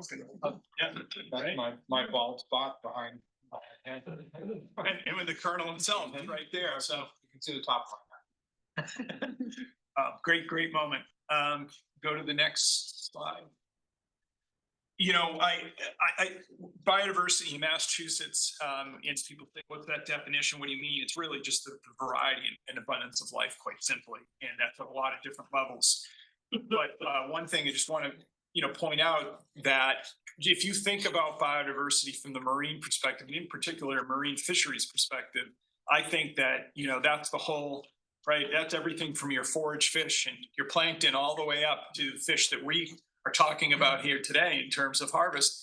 And I'll bring Chris McGuire's quote in again, which was that when we think about biodiversity and habitat in the marine environment, for us here, it's helping to make more fish. And so we have to make that connection that biodiversity isn't something that we should shy away from from the commercial or the recreational fishing perspective, that it's actually supporting your fisheries, to think about it in that way, and especially in terms of marine habitat. So I think, we are in a good place in Massachusetts, but if we don't act, there's a lot at stake. To go to the next slide. And that really is talking about, I guess this is just more of really reinforcing biodiversity around us, right? Whether it's the herring that we worked so hard on, the habitat like these salt marshes that are even, a really important nursery for our fisheries, eelgrass, kelp forests, oyster reefs, all these aspects are important to our fisheries. And then you're looking at things like the North Atlantic right whale that, one of the world's most imperiled species, but it all fits together. It's all around us. It's in our neighborhoods. It's in our coastal town. And so we all benefit from it. And I want to go to the next slide just to kind of talk a little bit about the economy. I think this is just some important things to note, right? $13.2 billion economy on outdoor recreation in Massachusetts. I mean, Massachusetts, from a fisheries perspective, I think it's up there with North Carolina and Florida as a recreational destination for saltwater fishing. But if you look at these, it's just important. Sustainable fisheries here, 8.3 billion in terms of blue economy for Massachusetts, 687 million, which in ex-vessel value. Sure, some of those landings are offshore in federal waters, but the point is that it's all part of our economy here in Massachusetts. And it's important for us to put that connection together. Go to the next slide. These were the pillars of the goals, and we put them into protect, restore, sustain, and connect. And I think this is important because you think about biodiversity, people might go, oh, that's endangered species, that's non-game species. That's not a term I need to think about or care about. In this report and in these goals, we made the connection that it's sustaining our health, our food security and economy, and that we needed to connect people more to nature than ever before. There was a study that came out and said that, in the last 200 years, 60% of people are less connected to nature than they were over the last 200 years. So people are more connected to their screen and their device that's in their pocket, and less being connected to what's actually happening around them.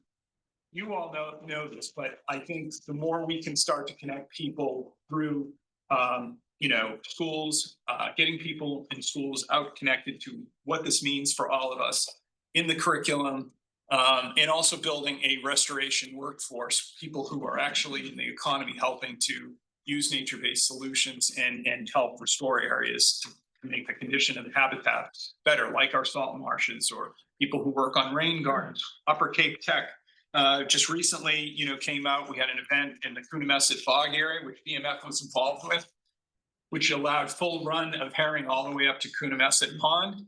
And the Upper Cape Tech School was involved in that restoration. So, if there's more ways we can connect people to this, I think it's going to be a benefit especially for the next generation. And so, we have restoration and protection. I just want to say a little bit about restoration. You think about our legacy in Massachusetts, whether it's agriculture, industrialization, and the uses of the land. It's been a well-used landscape in Massachusetts. And I think there's a recognition now that we have to put more into actually restoring it so they're more productive. Again, making more fish, to Chris's point. You think about the loss of eelgrass habitat in the state, how much more perennial grass back and what that could mean for our fisheries. And then protection is really, are there areas that, whether it's land acquisition, we talked about 30 by 30, we're trying to protect 30% of the landscape and mass by 2030.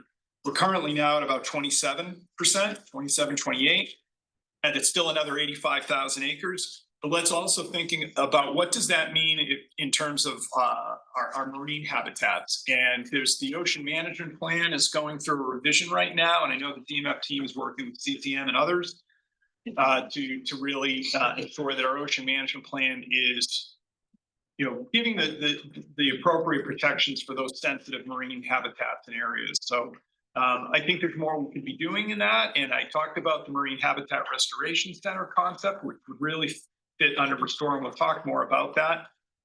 The last thing I want to say just about what is a nature positive future, and that is that you're making things better than they are today for the future. And it's not always thinking of, well, no net loss. And in some cases, it might be a no net loss goal, but that's where we're trying to get is we're making better improvements and connections and sustaining biodiversity for the long run. So go to the next slide. Yeah, it's happening at different scales. This was a slide that's probably a little bit more land focused, but you can see that we're working in really small hotspots. So that, for the marine environment, those could be some of the areas we call like special sensitive units, right? In the ocean management plan, they could be, watershed scale.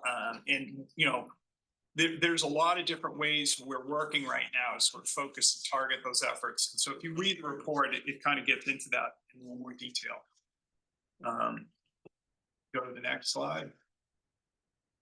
So I'm going to give you just some examples from a marine perspective for biodiversity under those 4 pillars and goals. Protect here.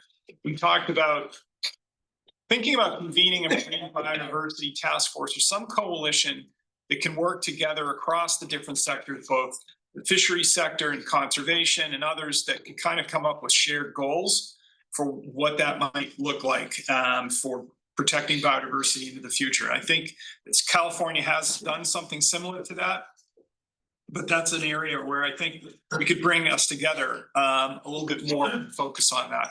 Comprehensive mapping of marine habitats. This is something I heard across the board, whether it was DMF or others that were said, there's still a lot we don't know about some of these habitats. We need to map them. We need to know where they are and bring that information together.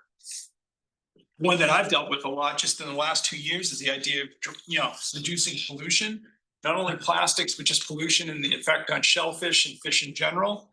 And some of that is difficult because it's wastewater treatment, plant issues, and that's very expensive. Combined sewer overflow is another big issue. And then, of course, with climate change, you're seeing warming temperatures and so forth. And then there's the plastic. So that's a tough one, but we have to think about how we can do that. Go to goal 2, restore. DMF's been doing a great job in working with. I know you can go back to this one. Yeah. I'm going as fast as I can here. No, that's all right. 15 minutes. All right. And then you got fish passage. This is something we've been working on. One of the goals that we want to do is see if by 2050 we can remove all barriers and get fish passage in all of our coastal waterways. So that's going to be a lot of dams. It's going to be a lot of culverts and different things that we need to work on to get that. But that's the idea that wouldn't it be great? I mean, I just saw the Braintree example where they opened up, was it Manattaquot brook or river in Braintree? First time herring came up in 200 years into that. And people got really emotional about it. It was a big moment for people to see that. And imagine if we can restore all of them by 2050. That's not that far away, by the way. Looking back over my career, 25 years can go relatively quickly, but that's a really great goal. The other one, restoring habitats. I mentioned the Marine Habitat Restoration Center. And, you know, Bob Glenn, I wish he was here because he could really speak more to that. But I think we've got a lot of excitement from different organizations to help us get behind that and invest in that. In fact, in the Mass Ready Act, the environmental bond bill that went out from the Healy administration, that we have looked at authorizing 5 million for this. And that was the proposal, and hopefully more to come. So it's an important area. And then the other one was really expanding artificial reef and oyster restoration. We have a partnership with the Nature Conservancy right now with DMF to do that. And of course, you know, Mark Rousseau's work already on artificial reef. And I think there's been a lot of positive results with that, and we want to expand it. So next slide. So this is a really ambitious goal on sustain, and this is really focused on the food aspect and sustaining our seafood industry. So ensuring no net loss of shellfish levels and harvesting in areas, and this is really tied to that pollution piece we saw earlier. So it's a broad goal. I don't know we can meet it. I see Dan kind of like, it's a tough one, but I think we have to be ambitious and work towards that. And we've seen, and actually, to some extent, we've seen some improvements in some areas. With the closure of the depuration plant being an example of that. Investment in our waterfronts and seafood marketing. You already are pretty well, versed in this, but you saw the work with the Commercial Fisheries Commission, the work that, Story and Wendy and others are working on. So I think we're still, we're going to push in that area as well. And in fact, we working right now on a pilot idea for Share the Catch program, much like our Hunters Share the Harvest. So, I know our Deputy Commissioner Safathia Ramea Beckin's really been working hard on this with some of our local legislators in Gloucester, Representative Ferrante, Senator Tarr, local food pantry in Gloucester, Open Door, the Greater Boston Food Bank, and others. So we're trying to figure out, right, Story, that we're trying to get this as a concept so that people are benefiting from seafood that are in need. So that's a great program to show how we're trying to make the connection between wild foods and our food security issues. And then I already talked a little bit about the Connect piece, nature in the neighborhoods. We will be coming out with a grant soon, community biodiversity grants. So if you're a community, if you're a nonprofit, tribes, others that want to have ideas on how to get people connected to nature in their neighborhoods, we're going to start a grant program to support that. And that could be anything from, again, rain gardens, pollinator gardens, but, exhibits, things that really are getting people locally connected to biodiversity. Nature in the schools.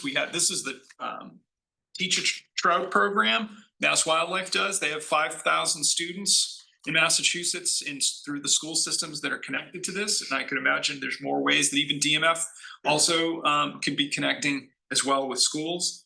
And I mentioned the restoration workforce.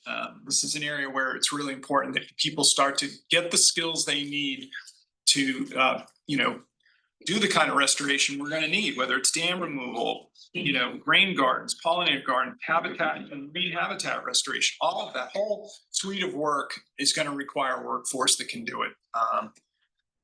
So it's a lot here. It's an ambitious 25-year plan. Go to the next slide. Before you do, Tom, on the sustain list there, the FSIG grants, the food security grants, those are unprecedented in my career, and they've been really effective at getting grants into like the Chatham Co-op and the groups on Martha's Vineyard that need the money to buy like sometimes minor pieces of equipment or moderate pieces of equipment to then be able to market some of these seafood products. And I think that's really, I'm so pleased that and the effectiveness of some of that funding that comes through ag. Exactly. And is part of that. So that wasn't one of your emphasis, but I think it is. If actually Jared goes back, it's been super effective. And I know that if you read the report, it actually talks about agriculture and the importance of sustaining agriculture and seafood industry and the connection with the Department of Agriculture and DMF has been longstanding. But it's better than it's ever been, and it's kind of fresh, And it's fresh you know, and I think story we do. I mean, the commissioner of MDR, Ashley Randall, and I really have made it clear that we want our two agencies to work together and collaborate. And you can go back, Jared, to that previous slide, but just that I think the overall point is that, you know, I don't want biodiversity to be something like, well, that doesn't apply to us on the commercial sector. No, it does. You're connected to it. And we want to make that relevant. It's very, that's the thing I think that maybe hasn't helped biodiversity initiatives in the past, is that people didn't see the connection or how it was relevant to them. In fact, they heard the word and said, well, that's not a word I care about. No, it is a word we all should care about. You're just not thinking about how you're connected to it. And so that's a really great point, Dan, to say, look, agriculture, seafood, biodiversity, it's all connected. Yeah. But just to wrap up, there are some innovative things we're trying to do that, you know, aren't sort of necessarily captured into those 4 per se, but they are part of restoration, but also financing this work. So we are trying to work to find and scale up investments in biodiversity, and it was great to see the biodiversity partnership idea concept that we would bring in groups together that would be champions, would bring funding to the table in a public-private partnership. Also trying to find new ways to fund this work, and so we're right now working on launching a blue carbon finance program, which essentially would be, you know, selling carbon credits voluntarily on the market. Once verified, people would buy that as carbon offsets, and then we would have money to help, you know, ultimately meet our net zero targets for the state by capturing and storing more carbon and avoiding more emissions. And so salt marshes are a huge area in terms of potential for avoiding emissions loss, because if you have sea level rise and you lose these marshes, they're suffering from degradation from ditches and so forth. We lose these marshes, you're gonna put more carbon in the atmosphere. So you want to sequester more carbon, make them healthier marshes, and that has a marine fisheries benefit ultimately as well. So it's an important program the department's working on right now, and would be the first in the nation if we launch it. First on salt marsh. I know the Nature Conservancy worked with the state of Virginia on eelgrass, right? So eelgrass has been part of a carbon program. And then lastly, I just say there are things DMF's doing already that contributes to biodiversity in many ways that kind of don't fall on, nobody's named it that way, but the derelict gear work that DMF did, and we've got it finally passed into a statute, will allow us to clean up ghost fishing gear or derelict gear. And that's, you know, those are the kind of small but very important thing, not small, but you know, you forget that that's a biodiversity sort of enhanced kind of measure to really, you know, reduce the impact to non-target fisheries from this gear. And then, you know, think about the work DMF has done in leading the way on avoiding impacts to right whales and the continued work in this area. You know, I went out on a whale watching trip this summer, and just to have the kind of, you know, opportunities we have in the state, I think DMF's been doing a lot of work already. We just haven't called it biodiversity. And now it brings it all together, puts a focus on it, and it's a whole of government approach, and with our partners.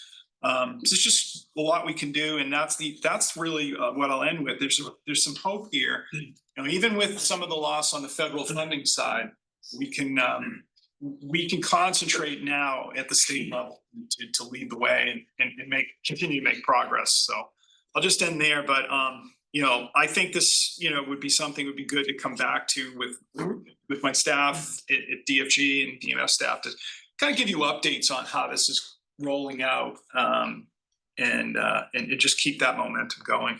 But I'll stop there and appreciate any Questions for the commissioner? Go. Thanks, Colonel. You did it last time too, which was good. I want to mention, we dovetailed here a little bit. Little GPS ping goes here when we come on it.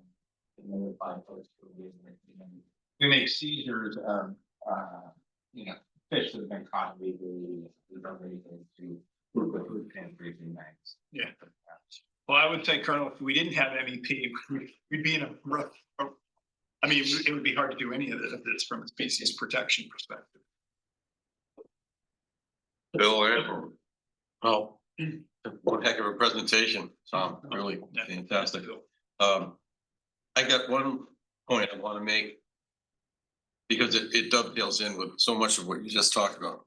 In the town of Orleans where I live, and most of the coastal communities on the Cape, and I imagine all over our coast, we have issues with habitat loss due to development.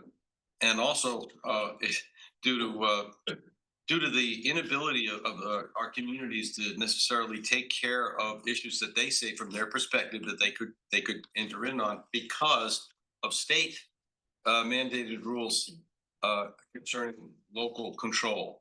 And one, I'll give you an example. In the town of Orleans 2 years ago, we voted at town meeting to ban the use of fertilizers on virtually all soils except farming, where we prove that there's a commercial farm, except in very limited cases, garden beds and things like that. But the heavy commercial fertilization program we were trying to cut back on.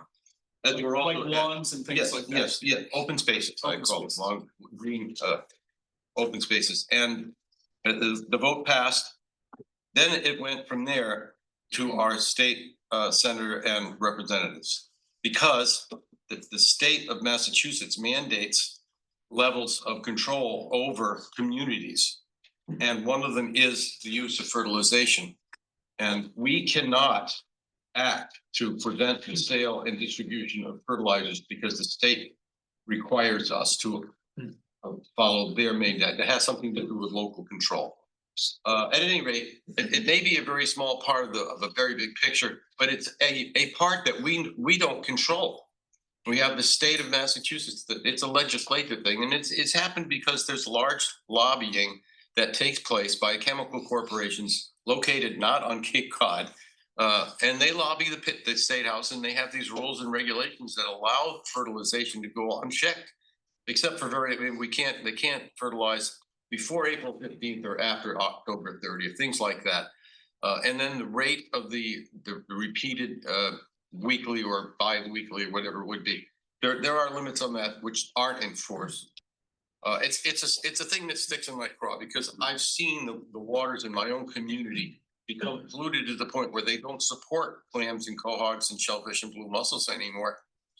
And I know it could be changed. It is going to be changed through the sewering that we're undergoing. Cape Cod is going through a massive sewering expansion projects. And those will help in 50 years when they finally complete them, right? And you get the stuff out of the ground. But in the meantime, we could be doing something tomorrow by cutting back on our use of industrial grade fertilizers. Anyway, that's. I didn't know that, Bill. I did. Yeah. Yeah, that's actually an interesting point. Bill? Yes, thank you, Tom. Potential partner or source of funding, the National Soil Conservation Service, part of USDA. I have a contract with them for reducing the amount of nitrogen in the water, hauling away ghost gear. And they have monies available to contract with other people. They've always concentrated on, dirt farms, but now they've been constructed that 380 something ocean farms that we have in Massachusetts. That's good, Bill. Yep. That's a good, both of these examples are good things we can kind of, sink our teeth into a bit more. Chris? Yeah, just hugely supportive of this initiative. My organization has been really involved, both on land and on the ocean side. Just a couple things to share. One is we've actually been advocating to increase the amount in the bond bill for the Marine Restoration Center and several other line items that are related to supporting the biodiversity EO. That process is still ongoing inside the legislature. And yeah, really looking forward to opportunities to expand the work I was at. And I was also just appointed to the Ocean Advisory Commission with the Danticon as well. That's part of the Mass Ocean Plan renewal process, and looking forward to finding the opportunities to talk about how we can integrate biodiversity into that process. It's like more CBM driven, it's a little bit outside of your purview, but I think it's still they're highly engaged, and I think they're as folks may remember, Mass Ocean Plan get, whatever reauthorized every 5 years. We're coming up on that, us basically kick off pretty soon, and will happen over the course of the next year. And so, they revisit data sources and identify, new threats and new opportunities for ocean protection. So it's a good opportunity for us to engage with this. That's right, Chris. Any other, Eric? Yeah, I think it's great, Tom. It's wonderful Massachusetts taking the leadership on this. I applaud you personally, but your role in this whole thing. So it's an area that I have a professional interest in. But I think there's a lot to be done, and we're doing the right things. A lot of permitting challenges I know are being worked on. Whereas restoration type things were very, very important, but I think it's wonderful the state is doing this. Thank you, Eric. Right. Yeah, I have a 4-year-old son, so hearing that you're gonna kind of get stuff into the classroom and, get the next generation interested in all this is really hits home. I grew up in a coastal town, so I had the opportunity to be around all that stuff growing up, and it was, privilege, but taught me a lot and kind of put my life in a different direction. But I was just lucky to have that opportunity, and I've seen projects like the Mill River restoration. Where I live in Westport, we have a couple dams there that would be amazing to see those eliminated, just to bring biodiversity back to that whole system. We have an extensive marsh in there as well, and there's concern with rising sea level of that slowly disappearing. See changes in it every year, so just kind of preserving what we have, but putting attention to all that stuff's really important. That's right. Thank you. I just want to piggyback on what Dan said about the food security and infrastructure grant. That has been a game changer for, I think, fishermen on the island.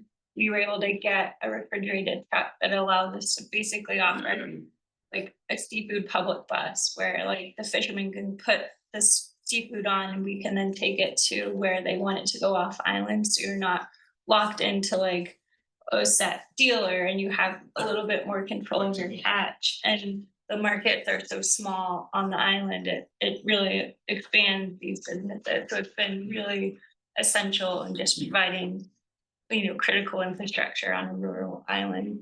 And then to piggyback on Ray, the seafood in the schools and the educational components in this are really exciting too. I mean, all the details are great. But figuring out how, if there's ways to bring any of this onto the vineyard, where sometimes we're often seen as like, too hard to get to or too expensive, or that we have enough money. Any help that I can provide to like bridge that, moat that surrounds us, I'm happy to work with. The moat. I was listening to you, and I wonder if some kind of investment in the Hughes hatchery, which has now been leased to the Martha Shellfish Group to enhance shellfish on the island, might fit into that theme. I think so. Yeah, that's a great resource for the whole island. Yeah, that does serve every community on the island. And I know that they were Emma Greenbeach, who runs it, was seeking like a legislative appropriation to get some some engineering or a study done as to what the potential is for the facility, and that might be something to pursue. Yeah, I think the legislator might have introduced it, but I don't.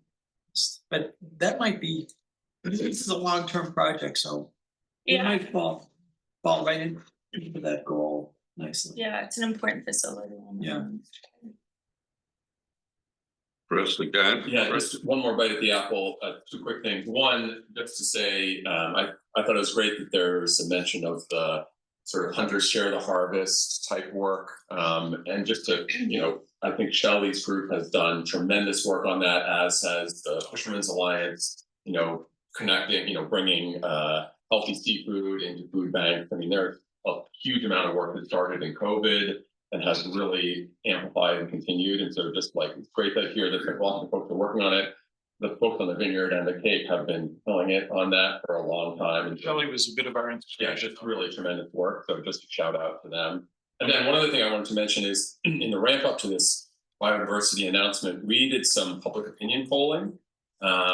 which we've shared with the commissioner and others, but just to say the public is with this in a big way, very high levels, 75 to 80% of people in general would say, biodiversity and nature is really important.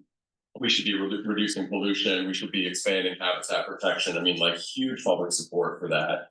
And the other one, which you mentioned briefly, Commissioner, is that I'm just looking at the stats here that, sometimes we have this conversation where it's like, well, we could either have housing and energy, or we could have biodiversity, but we can't have both. And in our polling, 79% of people said with careful planning, we can have healthy land, water, wildlife, and oceans, and build enough housing to meet our needs without having to choose one or the other.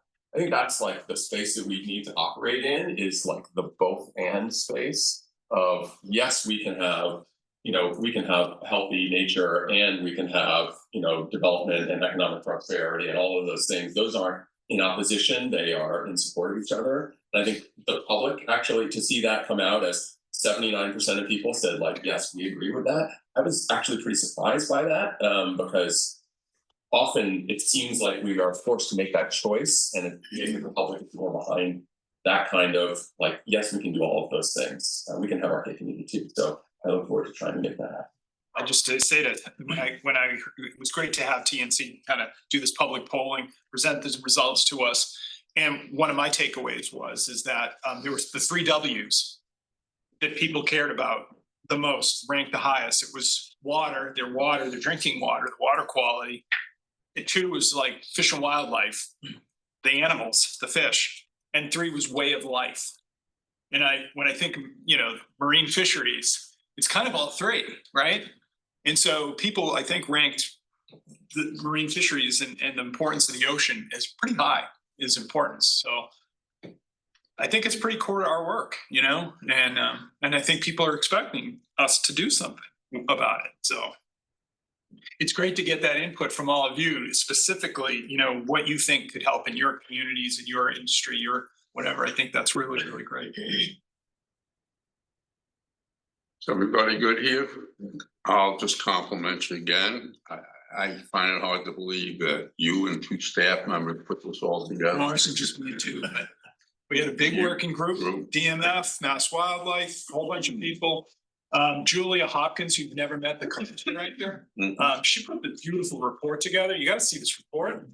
I happened to run into, I presented this to the climate cabinet, just all your secretaries in the Commonwealth. And one of them commented and said, who did you contract with to prepare the report? And I said, no, we did this in-house. It was our staff. So I think that's the other piece I just want to say, is to celebrate that we've got really talented staff and we've worked hard on this together. TBI did support us, but it was, anyway, it wasn't just me. I didn't really do a lot. It was the staff that did. I think Jen Ryan, our assistant commissioner, did an excellent job. I know Bob Glenn was heavily involved in the Fluter. So anyway, I'll just let you know that, Ray, the staff needs the credit. Yeah, by all means. Yeah. Well, once again, not only is it your staff, but I always say that about DMS staff. Yeah. And just come back to you, Chris, with these recent polls and whatnot. Massachusetts is either the first or second best state to live in this country. It's also the most expensive state, or second most expensive state to live in. And thirdly, it's just terrible. I think the second most or first most expensive state to retire in. But we have a lot going for us here. And I'll make one other mention before I go to public comment. We have other business. Okay, other business and public comment. Okay. Other business. Yeah. We sent you a memo. I forwarded to you. It's a nomination for the Building Award for 2025. And those who are in the shellfish industry, I think, Henry Lind from Orleans. I thought it was Harwich. Oh, okay. Well, he was the Down in our. Yeah. So anyway, he's well known in the Outer Cape. He's he's not a young man, but he acts like it, and he's hugely valuable to the Mass Shellfish Shoppers Association and the shellfish community in general, and he's been a huge supporter of improving shellfish resources, but now this latest one is developing new training programs for constables statewide, and the guy's incredible. You know, I've been so impressed meeting him and watching him in action, and the more I've watched him over the last few years, I thought he would be a great recipient of the award. So, but we haven't talked about this award, obviously, to date, but I do want to welcome like other nominations. And what we would like to do is maybe approve this at the next meeting and ask if you have any other nominations beyond Henry to let us know by the end of this month, so we can kind of queue things up for the meeting in October, which is scheduled for 21st of October. And that's a Zoom meeting. It will be, yes. Yeah, so anyway, it's I would want you to consider this individual for all the reasons captured in the memo. But he's one of the most classic people I've met, and a great contributor to marine fisheries and marine resources. And Phil, I think you know him, right? Yeah, he gets his hands in the mud. He is an active participant in our management and the strategies for shellfish on the Cape. That's what I really like about him. Mhm. He talks the language of the people that he's working with. Yeah, and actually his expertise or his family business was in small newspaper publishing, and I think he still runs the newspaper. Yeah, there's a few people around that State of New are York. Yeah. still working at that, although I gotta tell you, it's a sad day. I don't know if you're aware of this, folks, but commercial fish news that we've had around for 54 years, this is the last of it. It's going to be shut down at the end of this year. They're giving it up. The publisher has not made any efforts to try and contact or work with the existing staff up at Stonington where the paper is published. So Brian Robbins will be retiring, and that'll be the end. Yeah. And commercial fish news, if you're not familiar with it, is probably the trade paper for our industry and maybe in the country. I don't think there's a better one that's ever been put out. We've already seen what's happened with National Fishermen. It's basically turned into a very small publication, mainly based on Alaskan and West Coast fisheries. And this was our last representation of the fishing industry in the newsprint media and c'est la vie. Any other business before I go to public comment?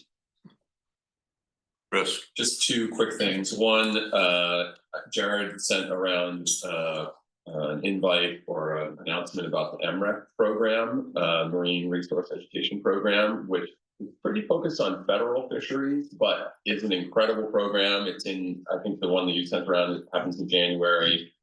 If for folks who are, sort of newer to fisheries management, it is an incredible opportunity to really dig in on how stock assessments work and how surveys are conducted and all those kind of things. So just to encourage, if you are interested, I'm happy to talk about it. I'm sure others are as well. I think it's a really great opportunity. In your hometown of Falmouth. In my hometown of Falmouth, yeah. January 12th to the 16th. Yeah, it's really good. And that's now, it used to be 101 and 102, so now they've combined it, right? I don't actually know that. I thought it was the 101 that they were doing, but I thought they combined them. Yeah.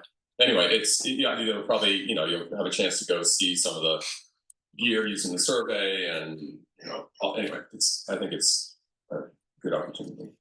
And then my second thing is just thinking about the Dan was describing the success of the event on the Common or on the Greenway or wherever it was.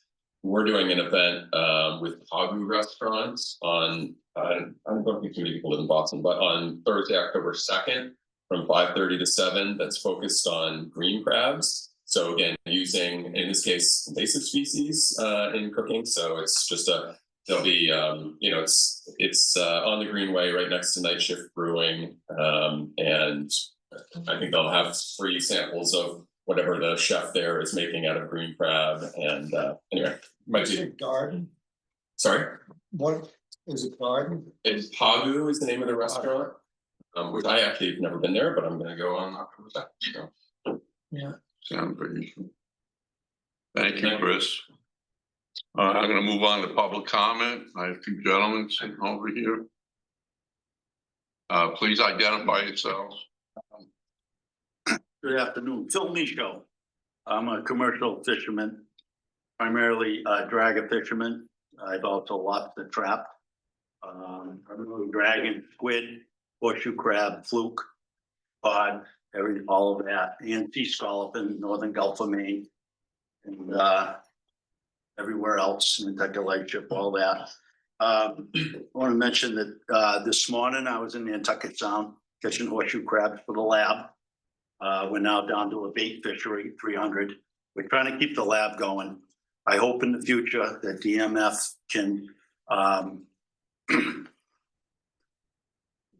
produce enough bait crab for the whelk fishery so that they have the bait that they need, and also find methods. Seems to be a few different ways that they can increase the crab going for biomedical that are eventually released back into Nantucket Sound. 4th year now, we've had the state biologist on the boat with a 0 mortality. Granted, we don't know what happens once they go back in the water, but I have a feeling with how tough these crabs are, and they're all making it. I'm here to speak about the inshore dragger fleet for Massachusetts. And I wanna, this is my 43rd year fishing. My father fished, my niece is fishing right now, my brother's there. It's a family business, but you're not gonna have an inshore dragger fleet in the future. 2 years ago, I was at the commission asking and offering solutions. I did meet with some staff a few weeks later with solutions. We haven't gotten anything, no traction on that. So I'm here again asking. But here we are 2 years later. There have been transfers of coastal access permits to new people. Some of them were out of state. They came in our state waters last year, this year. There's other people that got, they're all gonna fail.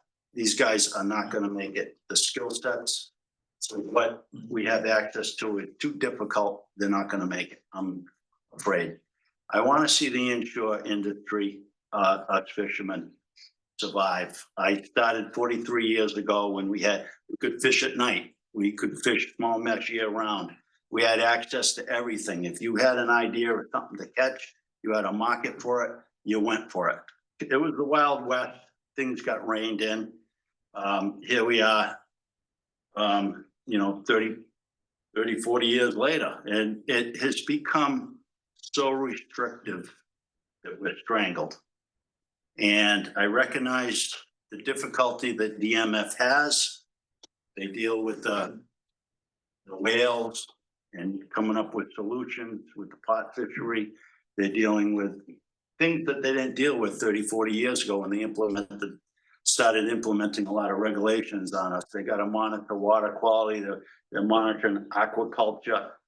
Now they're dealing with the hysteria over the horseshoe crab population, which is going through the roof, but they're worried about that. So I see DMF in a very defensive position and having the difficulty. What I'm here to ask for is allow us access to a lot of the opportunities that I see out there. I was in Jerry's net shop in Fairhaven the other day. He's building mantis shrimp nets for Rhode Island, New York, for New Jersey. Those guys are making money. They're spending money. And we have mantis shrimp here in state waters. We can't access it.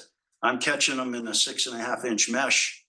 And I know I could do very well on that. We have lolligos squid up in Cape Cod Bay in great abundance. And I'm restricted to a whiting area up off of Provincetown that I have to steam 2.5 to 3 hours to get to. We need to expand that area. we need to allow more months for small mesh. Rhode Island has a small mesh fishery year round. Those guys are very profitable. They're doing wonderful. I know there's concern about small mesh and, well, we might kill this, we might kill that. I heard a great statement recently, and they called it a transfer of energy. We've got almost 3 times the target on scup now up and down the coast. They set the goalpost, and now we're almost 3 goalposts distance away from time to loosen things up. Yeah, we catch a lot of scup in Nantucket Sound, but I see it as a transfer of energy. It feeds horseshoe crabs. It can do a lot of other things, but in the meanwhile, with that small mesh, I can target a lot of things that are in demand: butterfish, mackerel, herring. There's a lot there. I'd also ask skate bait fishery. I know where there's skates, I can't access it. That would be a good fishery. So why can't you go skate fishing? I would like to access from Nauset Inlet down to Pollock Rip. I can't get in there right now. There's nobody that I would be interfering with. There's no fixed gear in that shoal. The water's cold, the skates are there. When we get easterlies and I'm in Nantucket Sound, it drives the cold water in, it brings the skates in. I catch 6, 8, 10 totes of skates, bingo. I'm making some money. It's in high demand, but I can't, under normal conditions, those skates, I can't access them. The gill netters that are targeting them out of Chatham, that's one of the primary fisheries now. They're out much deeper. They're in the 15, 20 up to the 35. So there'd be no conflict there. That area doesn't open till November 1st, right? Yeah, and then it gets difficult, and they don't want the skates then. And I do want to separate the Massachusetts inshore state dragger from what you see in Gloucester, Boston, and New Bedford. Those are offshore draggers, but most of the fleet you're looking at is a sculler fleet. And I think it's really important to maintain the inshore dragger, because you talk to security, things like that. If we ran into a crisis and we needed protein landed in Massachusetts, I can have my net on that afternoon, go to Cape Cod Bay, Nantucket Sound, and land 50,000 pounds that night and feed a lot of people. And we're capable of that. And we don't return to Gloucester, Boston, New Bedford. We can pull into Stage Harbor, Hyannis, the Vineyard. We can make things happen. So I'd like to see us be able to do things. I'd like some of those ideas I had to be a pilot program, such as the mantis shrimp or the skate on the backside of the Loligo up in Cape Cod Bay. And the other thing that's interesting too about what I do is there's a lot of guys that need a day's pay here and there, and they're not going to go work in an office or do something, but I get a lot of guys down. I'll take them for a day or two to help them out. And that's what's unique about the type of work that we do is we can bring a lot of people into it and give them a leg up. And but there needs to be a turnaround with the Massachusetts state draggers, because we're not making it. I've got a lot of years experience. I pair up with my brother and we're dialed in. We're going to make it. I'm fine. But there's no reason we shouldn't have 30 or 40 boats in inshore waters making a decent living. And I see the resource, the same resource they have in Rhode Island. I know we may have some things that I don't understand going on in this state, but I'd like to have that door opened. Thank you. Thank you, Phil. No comment. No comment. Phil. Question, 43 years ago, How many Massachusetts would you say there were? You mean Probably 150, inshore an water? incredible amount. How many are left today? We bought, my brother and I are somewhat full-time. There's another guy out of Howard, there's Jason Amaru, Bill Fun. There's very few of us. A lot of guys have become extremely part-time, barely making it. We actually have more effort coming in from out of state. And they come in to take the best of it and they leave. So we need more, now we can have more access to the resource and I'm conservation minded. It's not gonna affect it in a negative way. But that would help our infrastructure. We're lucky to get a truck to come down to operate. We used to have fish houses, all that. That's why Point Jewett in Rhode Island looking so much better is they've got more access in their local waters. And I'm asking for that for us.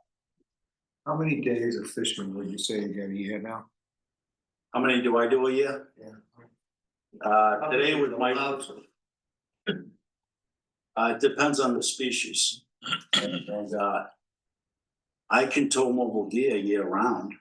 But depending on the time of year, there's certain places I can't go inside a 3 mile from May 1st to October 31st. Even in the winter time, there's one enclosure. There's a lot of bottom that we can't access. And what's interesting is we as a mobile gear boat, we access less than 5%, maybe 3% of the actual state water. We know where we want to go. We know where the fish is. It's very little. A lot of people tend to think that we go everywhere. It's very limited where we go. It has to be the right bottom for the right reason that the fish will do that. Thank you. Thank you, Phil. That was great. Obviously, I'm in your corner on that. I don't know if I was one of the staff people you spoke to that didn't follow through on some of your recommendations earlier, because you and I did have some conversations. And I've tried to bring the points forward. And if you had been here an hour before you came, I listened on Zoom. You did. Well, you heard Dan specifically address the need to protect and to try to enhance the inshore dragger fleet that we know we're losing. Yeah. What we really need to do is quarterize the points that you made and create some way of discussing the specific points that you brought up and see how they can be integrated into actions for the future. That's what I would really like to see happen. Because your points are well taken, and we know we have a great resource out there. We protected it for how many years? And now we have it coming back in bigger numbers. And I couldn't agree with you more about whiting. In fact, Bill and I were just talking about that a few minutes ago. We have this huge whiting resource out there, and what do we have to capture it? One little box off of Provincetown that you talked about, which when you go out there, you know what'll happen. It's so full of lobster traps. Even when they take the gear out, there's so much derelict gear on the bottom. I wasn't able to make a tow. You remember the last dragger that I had? I tried fishing in the bay. I couldn't get by anywhere I went. All I did was catch derelict traps. Yeah. But at any rate, that's neither here nor there. Maybe we can get some of that stuff out of there. The program is in existence. You know that, and we're trying to clear it out. But access to the resource, opening up some of the controls that we have now that are sometimes. We discussed that also earlier today concerning permits. We have a lot of things we've done in the past that we have to review and find out whether they're really necessary in a given climate. But I can't tell you how much I appreciate what you just brought forward, and including Jason as one of the vessels, my family business for all those years. It's we're going to survive, but is his son going to be able to take over the boat after he does?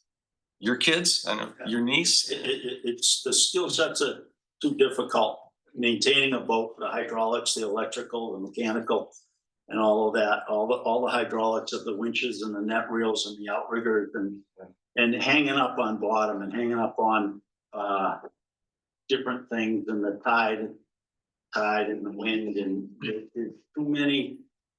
The learning curve is very difficult, and that's why we're going back. Thank you, Phil. I don't know if you'll get together with staff once again and discuss. Reach out. Okay. So Dan, you just heard that from the director. Somebody will reach out to you, Phil.